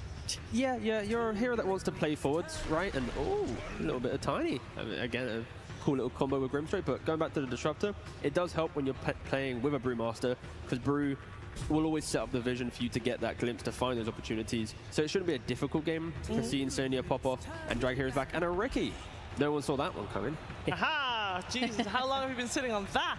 I had about 12 sides in the arena, so that made me happy. That is most definitely going to be a Riki mid against Invoker. Yep. That's one of the most old school counters. If you can have a goofy counter against Invoker, that would be Riki on the mid lane. Yeah, and it kind of further cements the point where Disruptor, he's got a Riki to play on, a Brew to play on. There's a lot of just natural aggression coming out that it's going to be very forward-thinking. I think like a Diffusal Blade from Riki And yeah, you keep going. Now the question is, what's the carry for Liquid to keep this kind of train of thought? I want to talk more about the Tiny, because I don't understand where he's going. Me neither, but we're not supposed to. We're Okay. supposed to watch it. It's just gonna be like a Weaver carry. It could just and then be- just support Tiny Grim. Yeah, I think Tiny could be 4 here in this situation with Invoker mid, Weaver carry. There's also the scenario where we've seen Invoker support, we've seen Invoker mid, we've seen Weaver support, we've seen it core, we've seen Tiny mid. Technically all 3 of these heroes have a case to be somewhere they shouldn't really be, but I'd like to see maybe just Weaver carry Tiny support probably. Now that we know that Ricky's mid, though, wouldn't you put a different hero rather than Invoker mid? If Ricky is such a good matchup against that, is Tiny Ricky better for the side of Team Spirit? That's also a potential argument, putting the Tiny mid, pushing the Weaver to a different role because you don't want to have your Weaver carry be jumped by the Ricky. And then, yeah, there's a lot of answers that Spirit need to find here, but It just complicates things for Team Spirit a lot. Now they have to like move roles, heroes everywhere. Like, can they even make sense of all of it in the end? Like, what is this supposed to be now? yeah, they've got like, what, less than a minute reserve time plus their pick time. They have 2 seconds in reserve time. A lot of reserve I will time. tell you that one. That is, yeah. And I mean, on the side of Team Liquid, they're running out. They have 5 seconds left. They ban out 2 tanky heroes in the Centaur and the Tidehunter. They're expecting Team Spirit still to need a hero for Collapse as they pick up the Spectre themselves. This is so good. This is literally completely perfects what I was imagining of the draft from Liquid. You're playing with a vision-giving hero in the Ricky. You're playing with a global core that can join like Spectre. You're playing with 2 supports that are absolutely fantastic at taking advantage of that vision. Like, you're going to be playing on these side lanes really hard, playing like catch and kill, basically. And it's so easy for all the heroes to come together. Oh, okay. Matu, you're a Night Stalker specialist. I do love the hero, but I don't see the angle here. To be quite honest, I don't see why it's picked now. I combos well Grim. That's all I can say about that, really. So. Potentially, it's another answer to the Brewmaster. So it's like you keep killing off the Brew, you keep hunting him, but now that I think of it, it gives free, like Spectre gives free lane for Night Stalker. Yeah. Night Stalker biggest problem is getting out of the laning phase. So in that sense, it's good. All right. Guys, we will have a support Invoker and Lara on the Tiny, but I'm most curious to hear what Blitz has to say about what he's up against. That's right, I'm joined by a Blitz for this game number 3 of Team Liquid, where I'm left scratching my head, man. Disruptor shows up. It's only been picked twice this tournament. Both of them were a white model.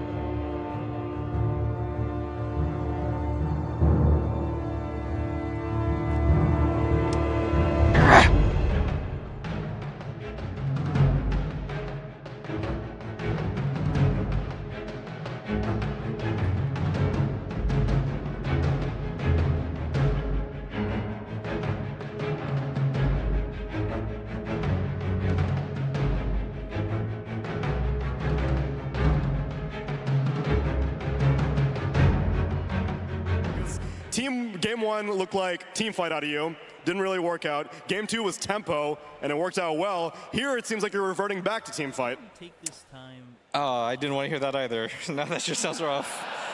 Blitz, you're the expert here, not me. I don't know. We're just going in there. We're picking heroes. We're hoping for the best. We're not thinking about this like tempo stuff. Yeah, dude.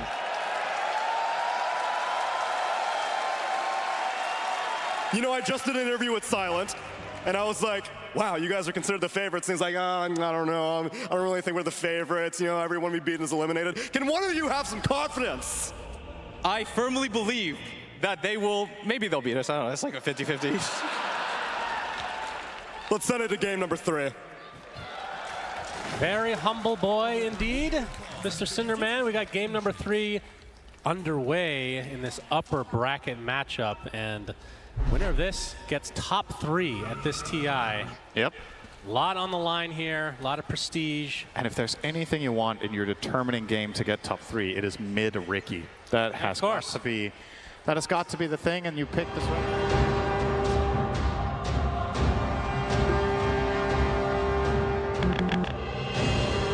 There's no escape.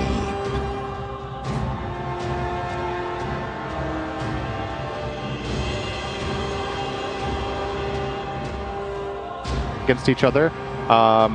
feel like Blitz is keeping his cards kind of close. I don't think they were just, oh, I guess we're picking this now. This looks fun. We're just trying our best. There's definitely a plan, but there's probably a little bit more depth to it than that, but he obviously doesn't want to share that, which is completely, that's to be expected. And that leaves us to try to make sense of the whole thing. So I think the Disruptor was picked into Weaver and Grimstroke. Glimpse is an amazing spell against Weaver, so that's probably why they got inspired to pick it, but also the Static Storm combination, right? And you have a really good pairing with the Brewmaster because you can Cyclone to catch someone, and then you can drop them down into a Static Storm Kinetic Field combination. So it's essentially a guaranteed setup for Disruptor. I think that's part of what they're looking for. The mid-Riki seems to be a solution that multiple teams have tried to run against Invoker, but the Invoker will just be relegated to position 4 here. And the Night Stalker, yeah, that one's the most curious one for me. Is it literally just, oh, the safe lane is Spectre, so we can play a greedier lane hero that can play tempo later? Or is there some more depth? Because, I mean, yeah, the silence against the Brewmaster is nice, but this doesn't strike me as like an obviously incredible Night Stalker game. Maybe when he gets BKB. I like how you're trying to break this down as much as possible. And the real simple answer for everybody out there for Riki mid, it's either going to look really good or really bad. There's pretty much no in between. So if you're a Liquid fan, how that goes. I mean, this is upper bracket, so you can throw out some curveballs, right? You still have an extra life to work. That is true. But this is just not, this isn't even in my top 10 heroes I think of when I hear Taro, he might actually die here. He slims back and down he goes. First blood for Liquid. That's why they picked Riki, because he wasn't there at all. Yes. He was cheering them on from mid, and that gave them a morale. You're expecting Riki to never be there. Yeah, Taro did get the rune, so it was a 3-rune trade-off for First Blood. It's relatively even. It's mainly about how impactful the experience is going to be for the heroes that pick that up. Like, getting a faster level 2 in a lane could maybe lead to a secondary kill, and then all of a sudden it's really good. Weaver is going to be, I think, quite tough for them to kill in this bottom lane. Well, another hero we haven't really talked about is Tiny for Mr. Laurel, and that would be the mid lane. I have missed this as a core so much. Why do they pick it here? Yeah, who knows? I think they don't even know themselves by the... Judging from the interviews, we're just looking at the... Like, what do you want to play today, buddy? Yeah. Oh, you want to play for top 3 TI? Oh, okay. I guess you can play Riki, Nisha. Well, yeah, picks, I suppose. I think what Tiny does offer in this game is he's a really good assassination partner together with Grimstroke. So if you jump some of these more frail heroes, like Riki has a relatively low HP pool and can't really use his spells during the Avalanche Toss combo. You can kill the supports very easily. Both Willow and Disruptor kind of die if they get jumped by a Tiny with Inkswell on him.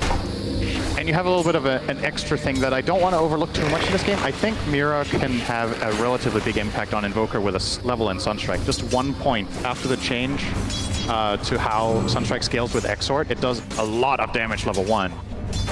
Probably not going to see him skill it right now, but it could be an earlier thing in the game than we see a lot of them. Early aggression, Boxy a lot of damage from Spirit. I'm trying to keep Yatoro at bay. Oh, more right clicks, Boxy barely survives. Get close enough to use that Inkswell to full effect, but directing a lot of damage Liquid's way. Yeah, Grim Weaver is very strong against Brewmaster in particular. It seems like the Weaver was a direct counter pick when they saw this come out from Liquid as their overall first choice.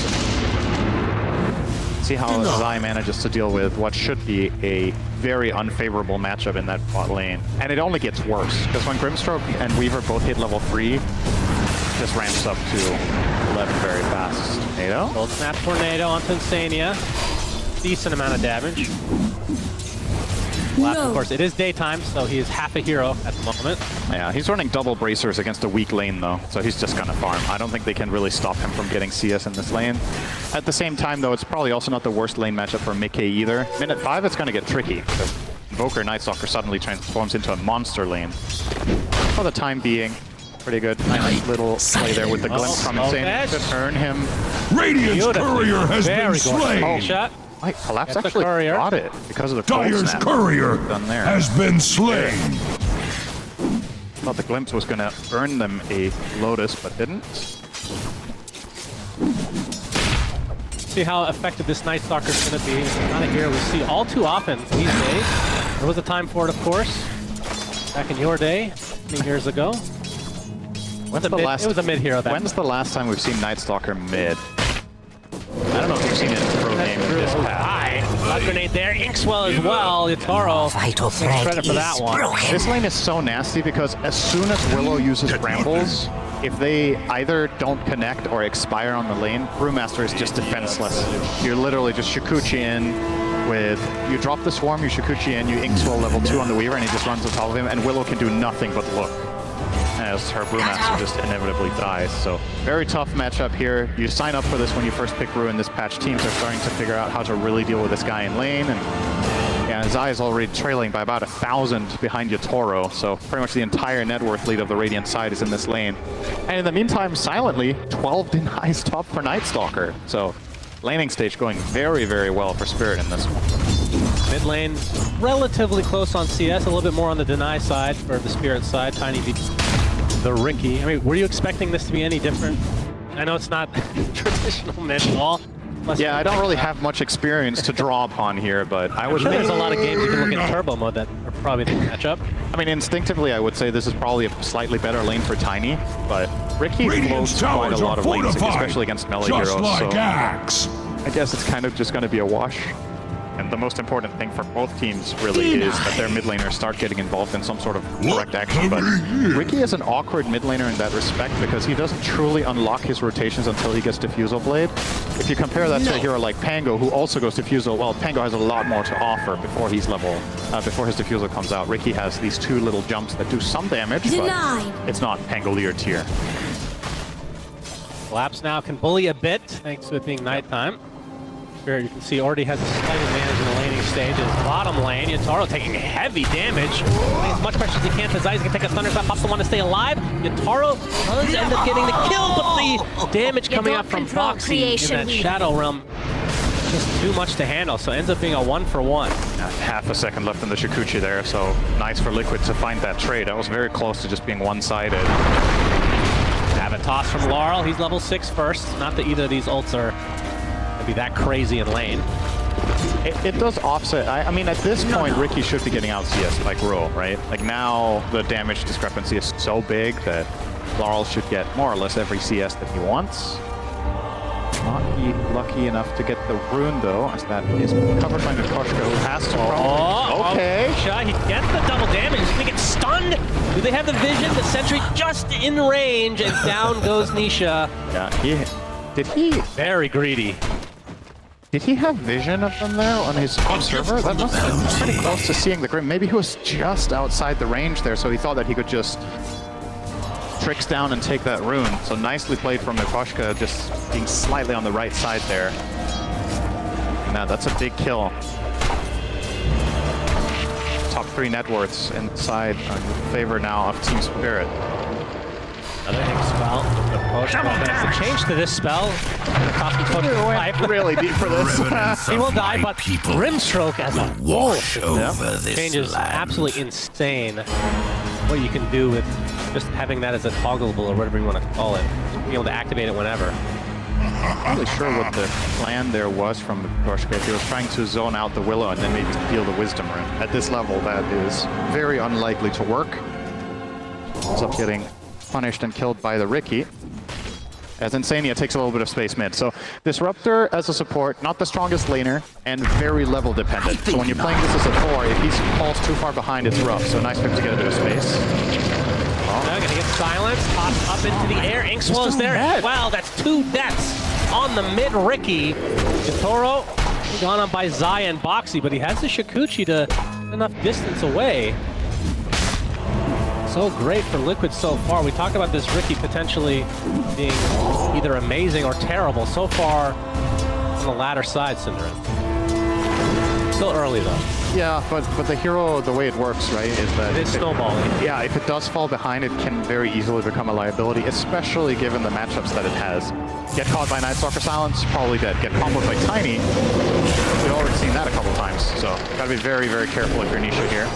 Oh, nice tricks of the trade to dodge out the Inkswell. Nisha will get a kill as a result. Collapse going onto the Spectre. It's in a lot of trouble. Down he Much goes. like Big Cordwood kill for before Spirit Axe's again. axe. Yeah, Liquid had both of their supports mid there, He's trying to get under the additional attack. kill onto Laurel, but that was just not going to happen. Ricky, when you've expended both your blink strikes to kill the first hero, that's kind of the end of the play. Like, there's nothing more to be gained. The red mist Spirit spreads. immediately and identified that Radiant's this middle hero tower. positioning from Liquid is punishable, and they jump on that spec.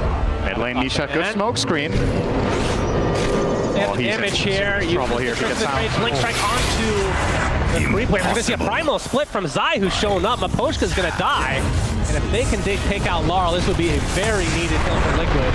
It looks like they'll do just that. The Avalanche is gonna provide a little bit of space, but nobody has come to his aid. Double kill. Down goes the Tiny. Good use of the, I believe that's the first primal split of the game from Zai. That looked like Spirit were actually going to cause some trouble for Nisha with a sentry into silence, but he jumped away in time now. Foxy. Crippling fear, just so live for now. Foxy. Now he's gonna die. He's under attack. Yes, no, it was technically correct. He did live for now. Just a very short amount. Now is a very short duration of time for you. I mean, now, yeah. And everything. Comes back into the kinetic field. Mickey gonna get some right click shot, trying to TP out. Nisha's here as well, but too much damage onto Collapse. So the mid Ricky is getting involved a bit now, Synderen. I'm loving the Dyer's middle rotations in this tower game. is Both not teams what are it used to playing be. That is very, for very. certain. It's just beautiful Dota. You know, they're rotating very well around each other. They're bringing the right numbers to get the kills. Very clearly tell that both teams kind of have identified that in this game, that style is what's going to be. Zai's gonna get caught out by the Avalanche. Inkswell to follow. It's just a permastun with the toss. Just incredible. Nick is probably in trouble too here, maybe. Get silenced. Martha can pursue. Does not have the Avalanche quite yet. Taro's there with the Shikuchi, and down goes another core for Liquid. All they lose on the Spirit side is the support, at least for now. Tricks the trade. Nisha, blink strike away as Laurel getting relatively low, so Nisha can try to finish this off. Sana getting some right click support is inevitable, and they're able to take out Laurel in the end, which is much needed for them as well as Yatoro. Time lapses to get some HP back, looking for Insania. A couple more right clicks are enough. Puts down his ult, but it's not going to do that much. A little bit too late as well. Attempted TP from Yatoro. The damage! Not there! Yatoro lives. He does it again, Cinder. That was so close in so many ways. The TP was close, the smoke screen was close to connecting. I don't know if Insania had kinetic field ready and he could have maybe got it off too, but it's like he died instantly after getting static storm off. So very, very marginal situations here in this game, and you love to see it. You know, a lot of the games in this patch have started getting a little bit slower, a little bit more static. Both teams are all over the place. Like, they're just roaming, essentially 4 heroes on each team. If not even all 5 have started being involved all around the map, and makes the game very unpredictable, and you really got to stay on your toes if you're both teams. You know you can't just sit back and chill, because that next move is coming for you at any moment. I wonder who the next target's going to be. The big winner in all of this has to be Nisha, right? He's almost got Diffusal, he's top net worth. We talked about Ricky not falling behind being important, and that has definitely been accomplished here by Liquid. So that Diffusal will be arriving now on the courier, and they're instantly going to put it to use with a smoke. Maybe looking to find Collapse if they can. Ricky with that ult gets extra XP for kills and assists, so Dyer's middle tower is under attack. Helped his game tremendously. Level 10 right now. For another, but Collapse. Dyer's middle tower is under attack. Daytime again. Radiant's top tower is under attack. Oh, he's going to be spotted. Static Storm inside that kinetic field. Mickey is here as well. They have the damage to take out Laurel. He's going to get glimpsed back into Zai's arms with that Thunderclap. He's going to get tossed away, though. Already lost their grip stroke to start. The primal split is there from Zai. They take out Laurel. 2 big kills for Liquid. They're going to lose their Dark Willow in the process. As Yatoro coming with the Shikuchi as well. Swarm up to several heroes. This is going to be a lot of damage. They don't take this off. That's Collapse, getting pursued now by Mickey, gonna get glimpsed back and will die on the cliff. Insania gets right click down into oblivion by Yatoro, attempting to TP out again. Can he do it again? Yes! How many times is he gonna get away with this? He does make some clutch escapes, but Liquid's still taking some good fights. I do favor that result for them until this happens. If Ricky dies, it's silence, so no tricks to turn quite yet. Inkswell's there, they have the damage. Now that is huge, because that's basically bigger than the rest of the fight combined almost. Laurel getting the last hit there is going to allow him to pick up a Blink Dagger, and that is the game changer, because now these Inkswell into Blink Dagger combinations come into play. You can one-shot kill either support, and maybe even Ricky. I think it's kind of close, but he might die, especially if they get 1 point in X-Sword on Mira. Hasn't opted to go for it so far in level 7. We've seen some support invokers get a value point when they're playing with a lot of stuns, and this was one of those games that it could come into play, but still holding on to a 3-4 build. Mickey will have that Blade Mail very shortly. Going to be going for the Radiance build as well, so we'll be starting that now, essentially. Misha has his Diffusal. The Manta next. Dire's top tower is under attack. War has come to Radiant's bottom tower. And I guess in comparison to the... Okay. Okay, Toro. Gonna find him. Well... and he's gonna watch him go through the game. I can't really do much about that one. I guess in comparison to the other games in this series, Collapse has been quieter, right? And they did pick his hero last, so the question is, when is this big payoff going to come from this Night Stalker? He's currently 1-2-2. Oh, the smoke screen. Shadow Realm is going to provide a little bit of cover for Boxy. Gets up a nice Terrorize onto 2 as well. He will likely die in the process, but this saves his Ricky mid. Mr. Nisha is survive as a result of this. Will cost him a tier 1 tower, though. This is the first rotation, and Laurel showing off the blink now first. Yeah. Super immediately when he got the smoke screen, so he did get a damage on him. Could have changed things, perhaps.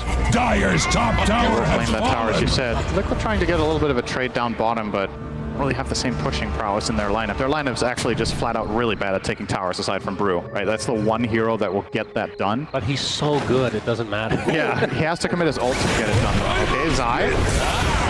Split is there. They're going to provide some cover, but will be surrounded and eventually brought down. That's a Shadow Step and a Primal Split. Mira. So fine, Mikoshka. Another support kill in the way of Liquid, so take out both of them from Spirit's side. Laurel without a support, not really comfortable going in for kind of initiation. Level 10 right now. Zai has that Midas, by the way. So, extra levels on the Brew. Pretty normal pickup from this. Sometimes you see like something before that. I think Liquid have to be a bit careful here. Maybe they're deafening. Avalanche onto 2 from Laurel. Static Storm being applied, though, on the other side of the fight is Collapse. Taking a lot of damage. He's completely isolated himself, and he will drop. Big kill for Liquid. All right, that looked like it was going to get scary with the TPs coming in and Laurel having the blink angle, but it happened to Liquid went in time. Right into the smoke screen. Nisha is going to find Mira. He's going to dodge the Avalanche as well. As Mickey looking to finish the job in the Invoker. Now Laurel completely getting going. Well, he's actually going to live now thanks to the support coming in from the south of this side of the map. Okay, looks like he's going to opt to dodge this fight entirely. Another TP out from Liquid. Courier has been slain. The Shadow Realm TP with the high fives, but the Avalanche is there, so Spirit do get one. It's a buyback from Collapse, so that's honestly an awesome outcome for Liquid. I thought that was going to get really scary. They're frontlining their Brewmaster without Primal Split. They're starting to TP in heroes. Tiny's finding an angle for Avatos, but Liquid found the jump first and already started the move before the rotations came in. War has come to Radiant's bottom tower. All of their cores intact. Tower is not what it used to be. Set him back a that bit. is for certain. Collapse once again being slowed down. Very curious how he's going to itemize in this game, right? We talked about Crippling Fear being really good against certain heroes, so a lot of the time you want to buy Blink, but I just think there's too many problems. If you blink in, you can get glimpsed away, you can caught Static Storm, and he's dead. Another big kill for Liquid as Laurel will get dropped in his own jungle. Mikoshka next. Double kill for Mickey. Liquid starting to mount a little bit of momentum, a little bit of a lead for themselves in this deciding game number 3. The red mist spreads. He is running the map right now. Tower. Spirit have to be very, very cautious about how they move their heroes and bring detection and try to find a kill on this Ricky. Otherwise, Radiant's middle tower is under attack. Reign of Terror going. Radiant's middle Tower's gone, so I will claim that. So that is... What do we have coming out right now? I believe it's a pipe. Full pipe? Oh my goodness, he is stacked already. This is going to be super difficult for Spirit to fight into. Their lineup's almost exclusively magic damage right now. So as long as Zai doesn't get EMP'd... Radiant's middle tower is under attack! Can have a huge impact with that item here. Mira in the cover of darkness here. Tier 2 tower. Zion Company starting to invade the jungle of Spirit's side. Not that far off from Radiance for Mickey. Has that Sacred Relic. There's one more component to go. Laurel, it's going to be spotted. The damage this time. He is surrounded by Pushka's on the south side, stuck inside that kinetic field right now. Static Storm to follow as well, completely surrounded by this Primal Spirit. Rulings. It ends up being a very easy kill for Liquid. The time this Blue Split is online, it feels like it's just a kill. Now Mira's going to get spotted, stunned up as well. There's a smoke screen onto 2. Down goes the Invoker. Soulbind is there though. Yatoro trying to clear up on the backside. Not able to even get the support. Has to time lapse back. Yatoro. Continue on here. They are able to find Nisha. Oh, that's a big great tornado. Several heroes. Yatoro looks like they're able to take out Zai now. The rest of Liquid now on the run. Inkswell a little bit too late. I'll say Mira's tornadoes this game have been borderline perfect, honestly. There's been so many situations where he's hitting 2 or 3 heroes, and a lot of them he's throwing it in a path where it could end up clipping nobody, but he gets them on like both outer edges. This one was more of a straightforward one. Oh well. All right. That was a long chase. He got there in the end though. They're trying to kill me! Going to the ends of the earth. Position 5. That was another buyback from Spirit though, so they end up paying again to get themselves a pretty good trade. This one feels more worth it though. This time they got the Riki out. Many wounds. Very big kill. The kill bounty for that one being claimed by Yatoro, and he also claimed Insania basically solo. Yatoro in a bit of trouble, does not have mana for his ult. Inside that smoke screen, down he goes. Liquid find Mira in addition. Nisha, double kill for him. This Bedlam, not too far away from Manta. Bedlam on Riki is dirty. Going in, he's throwing out all his stuff, tricks of the trade, and essentially just killing people from just from beyond, you know, he's not even targetable. That Willow extra burst is very, very helpful there. Sounds like we'll have a nice listen in here. See what they have to say.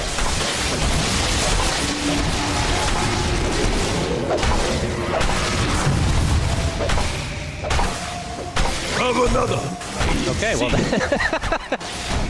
very eloquent. Very insightful. Thank you, Mickey, for that. Very nice. As Zai trying to take out the Tormentor. He'll get there in the end, surely. Oh, he might die in the process. Oh my! Careful! Run away, Zai! Torby's got some revenge planned here. You keep ignoring him. And Nisha wants a high five from a building. Yay! There we go. Eventually they find its Spirit as well. Laurel gets the shard. Interesting. Insania gets it for the side of Liquid. So they already have 4 shards on Spirit. Yep. I mean, they have some very good ones to buy, right? Strobe, Weaver, Night Stalker, all want to buy it. So, not really surprising that this can go to Laurel. It's going to be nice for farming, right? Now he has another tree grab, but... Yeah, I guess they would... Maybe they would have rather had the Invoker one if they got to choose themselves. The EMP pole plus bigger damage is pretty damn nice in a game like this with how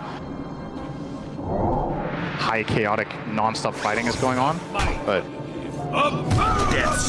if things slow down a little bit, the tiny one will also be very helpful. Laurel is starting to work on a BKB. It seems inevitable that all cores on the Radiant side have to buy this item. There's just too many problems.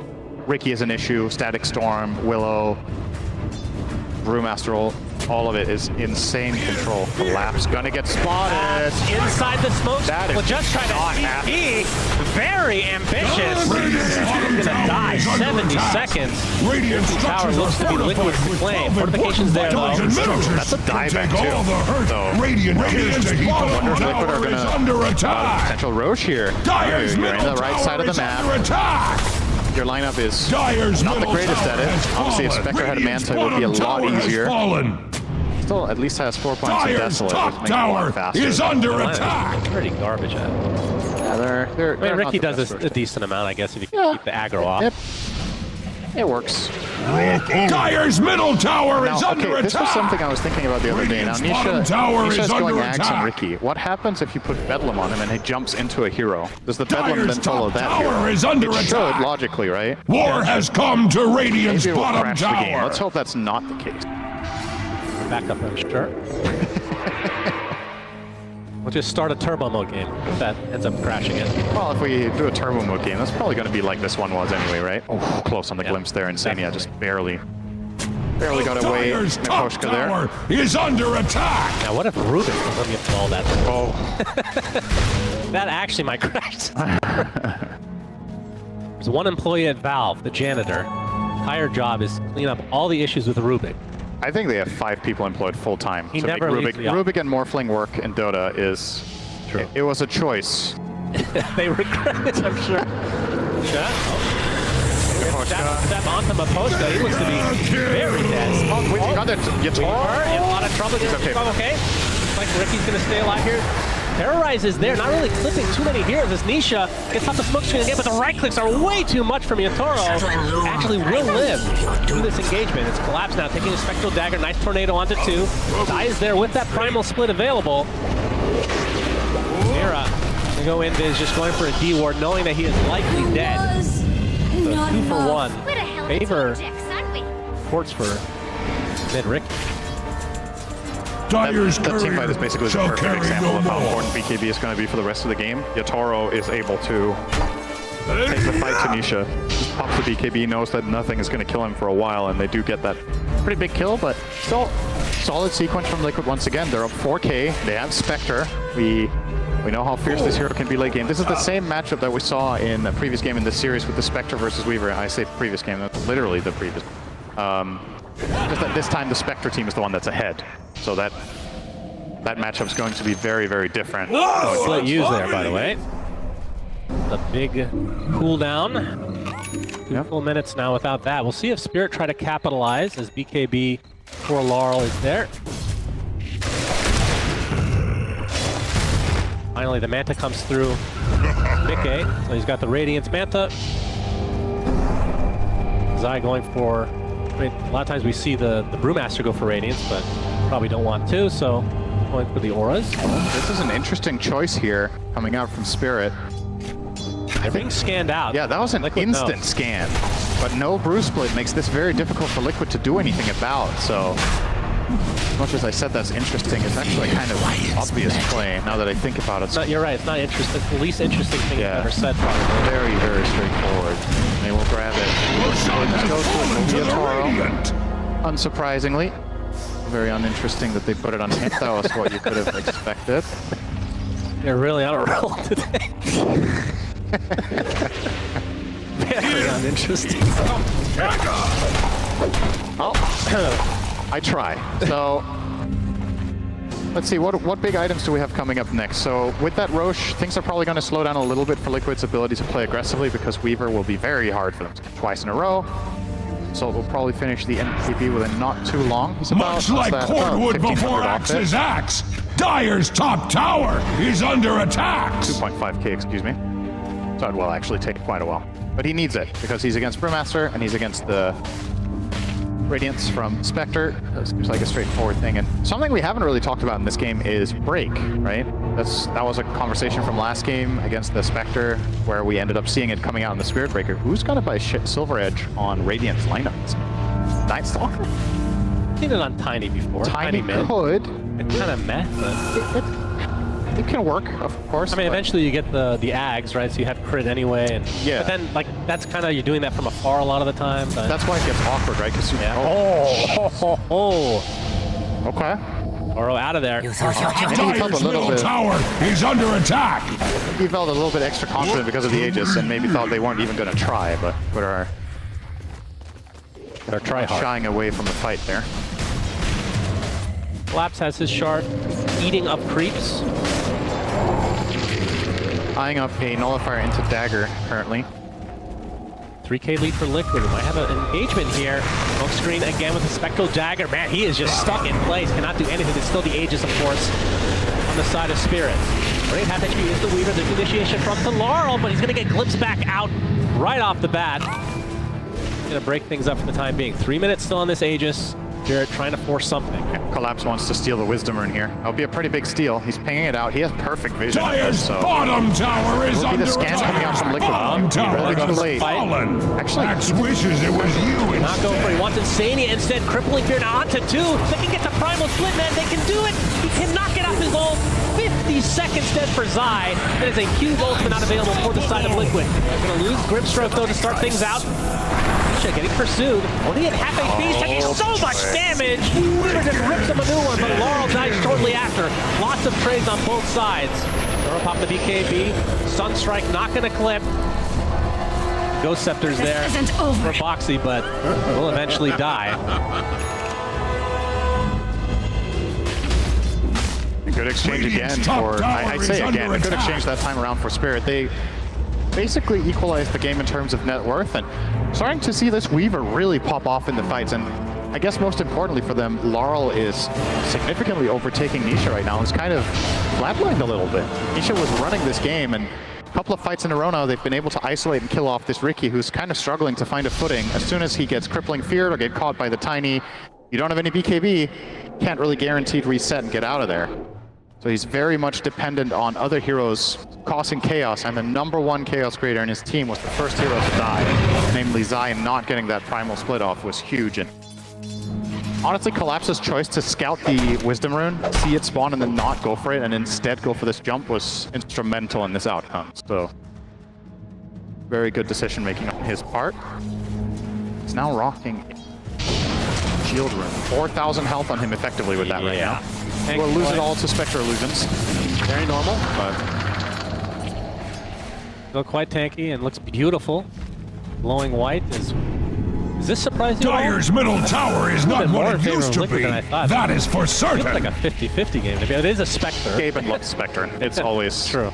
I think any game that's even on Goldman at 30 will always favor the Spectre. I don't think I've ever seen it not favor Spectre. Dire's middle tower has fallen. I mean, that is a monstrous late game hero, right? And I guess the sample size and how these games go, maybe not the biggest, but really hates Weaver. Dire's middle tower is not what it used to be. That is for certain. Blink Dagger now online. Lapse. So Blink, Crippling Fear. You can get the Brewmaster during that time. This is where like an Eon Disc becomes really valuable. Force that from afar from a teammate. He just has to get off Primal Split in these fights for them to have a chance. He's going BKB. So he's going BKB Pipe Octarine, which is a very, very defensive build, right? You don't get that offensive aura, for example, and Salt Harass. Maybe this is just necessary for him. Aeon Disc doesn't give you the safety either, because Weaver is one of the carries that doesn't mind buying Nullifier whatsoever, so he could just stick on you and kill you and cripple. Dire's top and you tower know Nightstalk is also likely attack. to buy that item, so yeah, probably BKB is the right choice, but it doesn't feel great for Zai to have to itemize like this. I'm sure he would way rather get something else. Okay, trying to TP out. He's going to be spotted though. Already at half health. All he can do is stand his ground, but eventually does die. That is big kill for Spirit. Real big. He was out of hand. He was on a 7-kill streak. The kill bounty actually going Miposhka's way. I wonder what he's going to buy with this. Aghanim. Apparently only has that glimmer, but big kill bounty and Philosopher's Stone. He's going to be working towards something bigger now, presumably. I mean, the red mist spreads at Radiant's middle tower. Of the Spectre Collapse to find another target. This time Insania and then a Ghost Scepter, but much like Cordwood before, Dire's top tower is under trying attack. To clear as much space as possible, although Roshan cannot spawn for another 2 minutes. Dire's top tower is under attack. Mikaro with the Alacrity applied, tier 2 tower their way. Mikaro is starting to get a lot of items. Yeah. Running out of room in his inventory. Grabbed himself a Defiant Chill as well, so. Oh, God. A lot of armor, even more attacks. So you see the Geminate attack, but then if they fight back, he attacks again. Right. He is really putting some pressure here on Zai. Just showing who's boss right now. Tier 3 neutrals do we have coming the other side? So we have the Elven Tunic on Spectre, which isn't that impactful against Weaver, who already has the True Strike of NKB. Quiver on Willow, another Elven Tunic on Riki. Man, this MKB is very good right now, I have to say. Army time for Spirit. This will be their final shard. Mira will get it. Unless there's a bug in the game and it goes to Team Liquid. I mean, they could still lose the fight.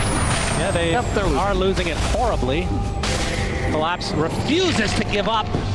Cannot stand this building. You must vanquish it. Poshka with one more Inkswell will run away in shame, knowing that he cannot stand up to the great cube. The game cube has been conquered, though, and Mira will take the shard. So now you have the pull effect on EMP. Yep. Maybe the most annoying shard in the entire game, if I do say so myself. Very good. Yeah, also increases the damage, which, you know, every little bit helps, but mainly the pull is the appeal of that one. Okay, lead now for Spirit. Torment is so strong. Like they almost lost that one 3v1. They had to swap out heroes, call in the bench. Barely win. GameCube had God mode activated. Zoro's going to show himself on the wave, and very high pressure situation. And it feels like the game is a little bit, it's not exactly on a knife's edge right now. Like the Spectre team, obviously, even being behind can find a big fight, but the writing on the wall here is that the next winner of a fight will probably get roped too. Observes carnage underway at Radiant's top tower. Vision is really the deciding factor in this game. One team playing with the Riki to find heroes instead of seeing success, the other team with a Night Stalker with a gem. And Invoker, of course, in Ghostwalk. Radiant's top tower is under attack. He's dropped out of invisibility. Silver Edge for Laurel, so they have the break. Take out Mickey. Yeah. There will be the action. They're locating. Yep, he pops his BKB, but he's only at half health. Gets off the avalanche. Trying to... Oh, okay. Limps. Not quite. Okay, the BKB was still there. Close. Yeah. If you time that just right, it can be devastating. But the BKB is down. Nice TP from Laurel as well. He TP'd the moment the Basher stopped proccing, because then he has a very high chance of not getting a second bash on it, so he did get out of that one, but quite a funny Push is coming up soon. Collapse wants to take a fight. They're trying to apply all their pressure to the Spectre, but they don't have the break with them right now as Mira taking the brunt of damage from Nisha on this ring. He's popped his BKB, wants to finish off the Invoker. He does so successfully. Now that's an instant buyback from him. As Nisha, only with one smoke screen to go, Collapse just trying to bash him down. He will do so. They will buy him back immediately, though. Now, continuing on the fight is Boxing Dive inside that kinetic field. Mickey trying to apply some pressure to Laurel. He's already at half health, but there's the break. Can they finish off the Spectre? But no, not going to be enough damage. At least not yet, but jumping in is Collapse to try to finish the job. But there's the Manta style, keeping him alive. Yatara, though, very healthy, will claim the kill for himself. Now focusing on Zai, whose Primal Split is already down.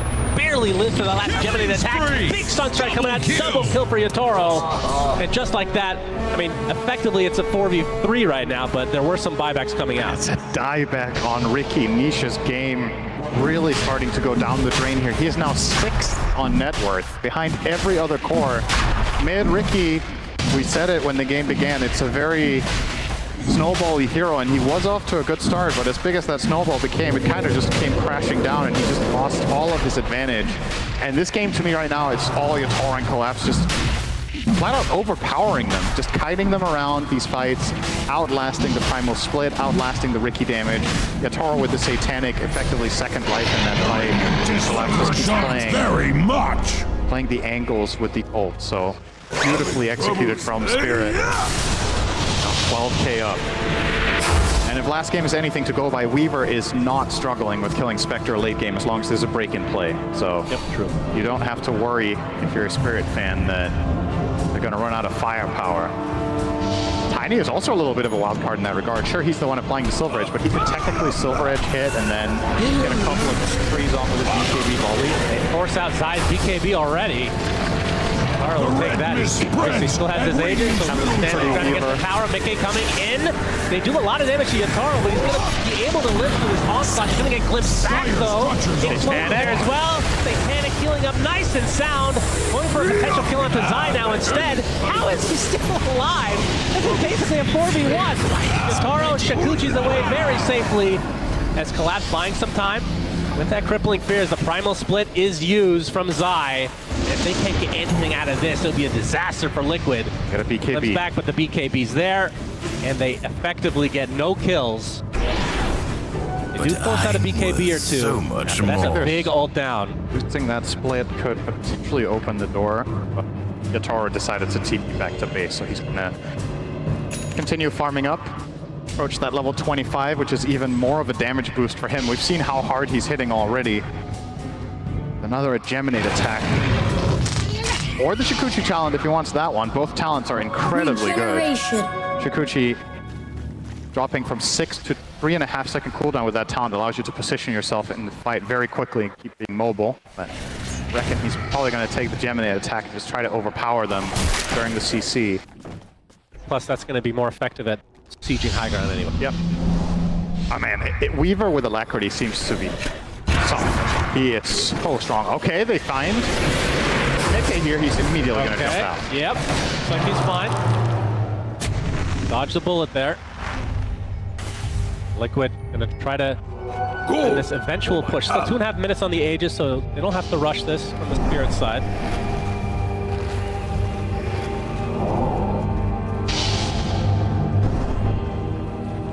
Items are starting to be a bit too crazy from Spirit. From Laurel alone, we talked about that Silver Edge. His axe hasn't purchased any components yet, but he's almost done with it. Zai being found by Collapse and have to BKB. Fine as a result. Bounty. Oh, he actually finds him with the avalanche. Inkswell's coming as well. Gonna pop that Manta, get stunned out outright. Do they have the damage to take him out? There's the Silver Edge break, and with Collapse there to hold it down, that is a very big kill. 80 seconds of no Mickey. Nobody nearby from his team to help him there. Gotta wonder if that was maybe a little bit too aggressive of a position to be farming in the current game state. All of the top side of the map was completely free and available for him, but playing in that bottom half with no backup. That one hurts. He has no buyback. I mean, Spirit don't know this for a fact. If they knew, I think it's Elena Barracks. Honestly, I don't see how you take a fight ever without Spectre alive. You can try to stall it out, but Yatoro has already shown to be way too overpowering. Now with that level 25 talent, he might honestly be able to almost one-shot supports before they even have time to react. So really got to be on your toes here. Yeah, they're definitely playing it safe. Even if they force the buyback, this is a hero that just gets into the fight so fast. Tower is under attack. Still, they have that Aegis, so it feels like this next minute, or now, you want to try to push the envelope. Dire's bottom tower is taking many wounds. Delay tactics from Liquid, glimpsing. Carl in the base now, focusing on the building. Alacrity's there as well. Collapse pops his ult onto the high ground. They go. Structures can take all the hurt. 7 seconds for Mickey to come back. Collapse hit for 500. We're talking about Yatoro's damage, but this Night Stalker is no joke either. Yeah, boom, boom. Down goes the melee racks. Middle barracks have See if they backed away. Still 30 seconds on this Aegis, so they don't really have to. They don't want to, but disciplined play from Spirit. It's crucial game number 3. Winner of this top 3 at TI. Loser goes to the loser's bracket. The lower's bracket. Whatever you want to call it. Okay, with the Shadow Step, able to find a support in the form of Miposhka. Yeah, he didn't last long. Immediate Reality and then Abyssal last him. You're not going to survive that as Grimstroke unless you have a Neon Disc here.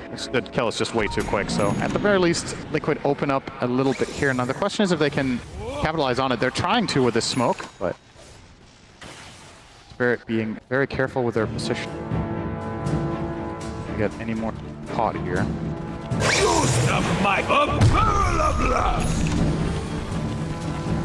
Zai just pushing out the lanes, knowing that this tier 2 tower, this outer tower, at all costs.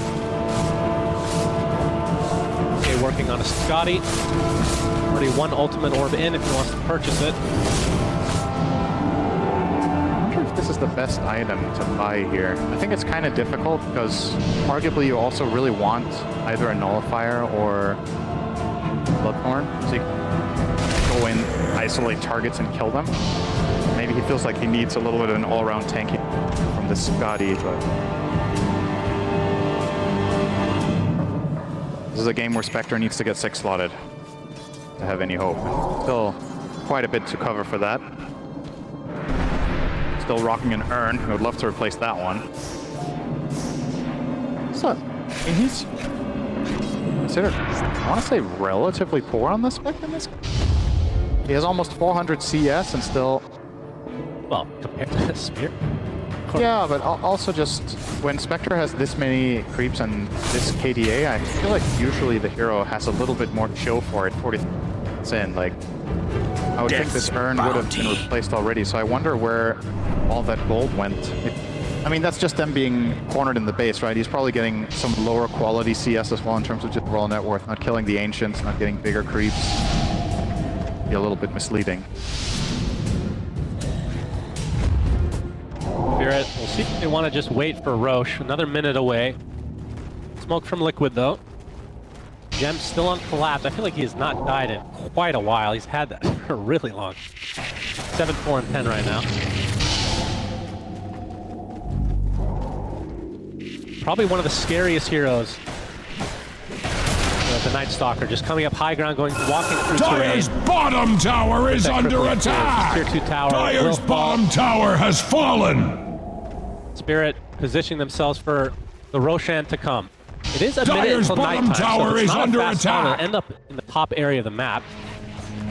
Who that ends up benefiting. Well, I know one hero that likes when it's nighttime. True. I have my favorite for that type of fight. Invisibility! He has his ult anyway, so at this stage it doesn't really matter. But even if, I mean, it means that if the fight extends really long, still we'll have an advantage. Gate up here. Maybe try to get a flank move going.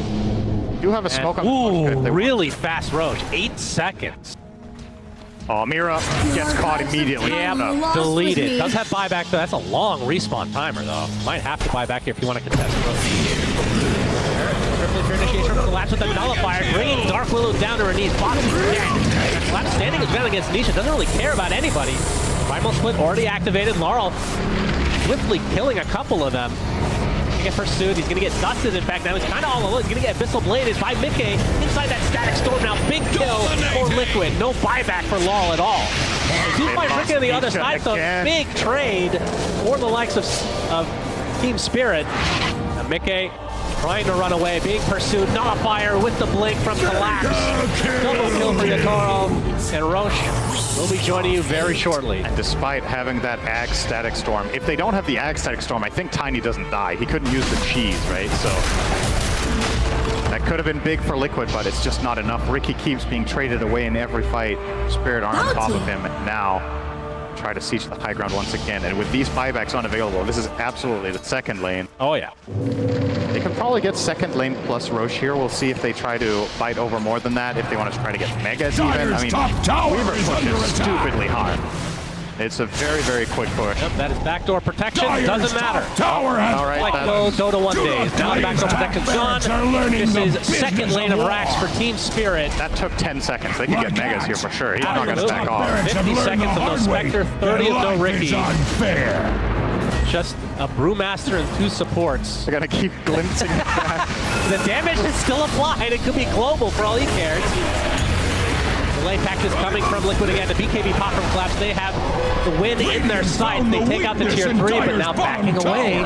Primal Split, they're going to respect that with the Ricky respawning. And this means now in the upcoming fight, if there is one, Spirit will be inherently favored once again with that advantage. No Primal Split. Well, it means they can just go for Roche. They're going to have Ascension, exactly, so it's not even going to be a fight. But if there were to be one, it would be wise to stay away from this one.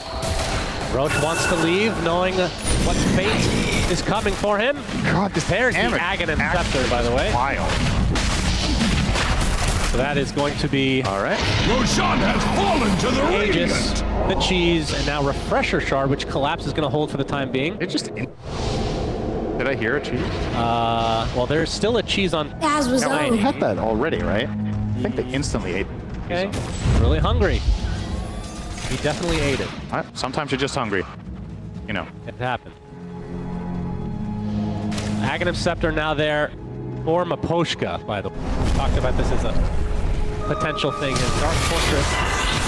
Well, they find Mira. He bought back Priestess. That's technically a dieback. 5v4. They need to hurry back to base. This is fast. Range Rax is going to die with one more right click. In fact, they might be just going for the kill. Just collapsing into the Crippling Spear.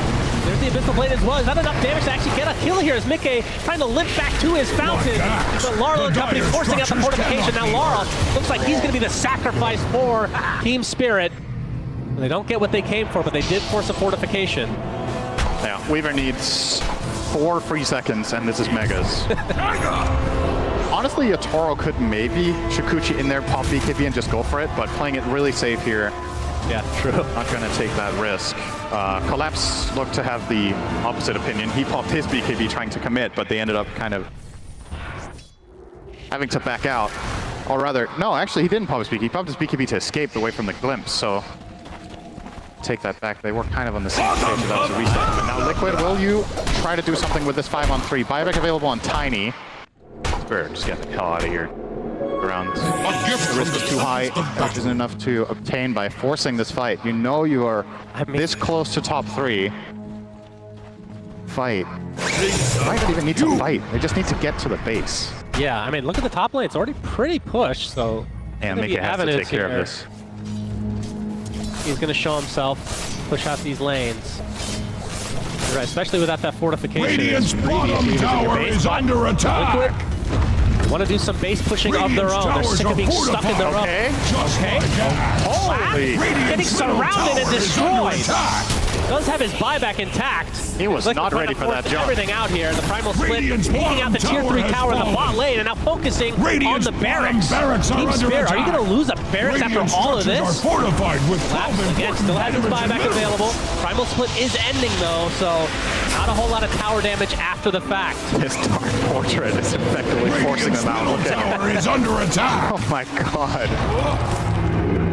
Pretty strong. Yep. Won't lie. Radiant's middle tower is under attack. That's about the same, I think. Right? 150% outgoing damage. Strong. Yep. So the barracks will remain for Spirit, and the buyback as well for Collapse, which is definitely the bigger deal at the stage of the game. Is it? Still, that... Radiant's middle tower is under attack. You got 45 attack. seconds, you gotta wait. It takes it off the Aegis, so it's essentially a minute to work with the Aegis. If Collapse hadn't died there, this... Oh. That was creeps. He was killing creeps. Yeah, I mean, I just heard a really loud sound. I was like, what the hell was that? Coming. No, I'm good. I'm good. Don't worry.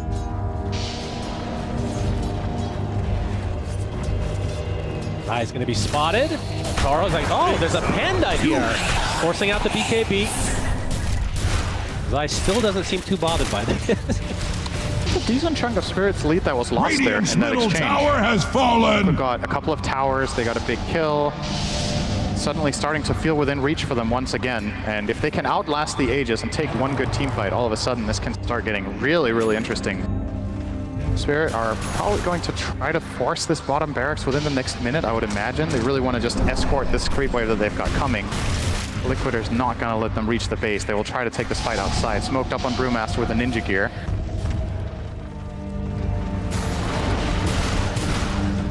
Butterfly now secure for Mickey, despite Yatoro having MKB. Base. Too worried about the implications of this fight, our Spirit. Calm. Should know that there's still no fortification, but going for the bulldoze approach, maybe not best if you don't have a Spirit Breaker. That was a joke, thanks. Yes. Very tense moment now. One guy in the audience liked it. We all digest that great joke. Time of death, whatever, 51 minutes, 40 seconds into the game. Ormy's available. Nobody's thinking about that, though, other than me. 9K lead for Spirit, which at this stage, not very much, but the building advantage definitely in their favor. Collapse popping the ult, looking for Zai. Crippling Fear is there. Pops the BKB. That's all they wanted to get out of it. Nisha trying to go outside. He gets the Abyssal Blade onto Laurel, stuck inside the Static Sword, but pops his BKB of his own and will walk away safely. Everyone just trying to wait out this Primal Split now. Collapse, looking for Nisha. Nullifier still applied as Laurel kind of just stuck in place. He's going to eat the cheese to survive. Nisha's dead, though, as Collapse basically soloed him. Does have the buyback available. GP expensive at this moment.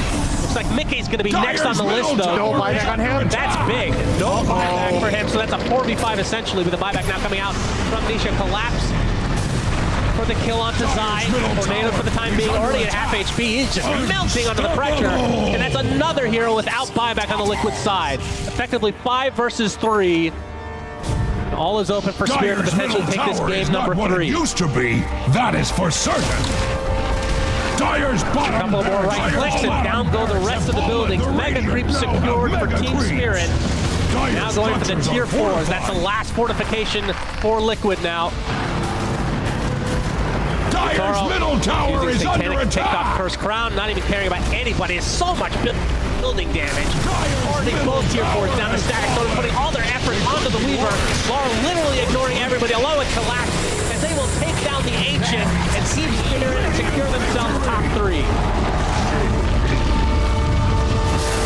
What a great game. Especially the first 20 to 25 minutes. These teams were so evenly matched. Every single fight was trading of kills. Nobody really truly dropping the ball, but in the later moments of this game, some of the clutch moments, a couple of pickoffs on the Spectre really slowed him down. Nisha very much lost the advantage that he had early on, and Spirit just kept the ball rolling. And I think, in essence, up happening on the side of Liquid, right? You've got 10 deaths on Riki, you've got 7 deaths on the Spectre. And sure, Laurel has got 9 on him, but only 4 on the Weaver and 5 on the Night Stalker. the lowest death hero in the game having 4 deaths is, you know... It was a bloodbath. It was absolutely a bloodbath. And these two teams, I mean, there's no saying they won't meet again, but at least for today, Team Spirit, the stronger team, guaranteeing top 3, and well-deserved. What a great series. Both teams, I don't think anyone is really disappointed with the level of play that was shown today. Another team goes to the lower bracket that are ridiculously high skill. I mean, they had such a good year in Team Liquid, so I'm sure they're not done quite yet. But yeah, it's quite a performance here from Team Spirit. I think that game particularly, Collapse's Night Stalker created so much space. I feel like that hero can kind of be it can be a blessing in disguise, or can be terrible. But the Riki was what didn't work out for Team Liquid. Let's see what the panel has to say about this series overall, as Team Spirit again secure top 3. Thank you very much, Sunsfan and Synderen. We're going to break this series down and, of course, eventually prepare for our final one as well. I'm joined by Sheep, by Tigov and Matumaman. And, sorry, Matuma, your team lost. Which lower bracket, you know? What is that again? It's a sad day to be a Liquid fan, most definitely. Nice.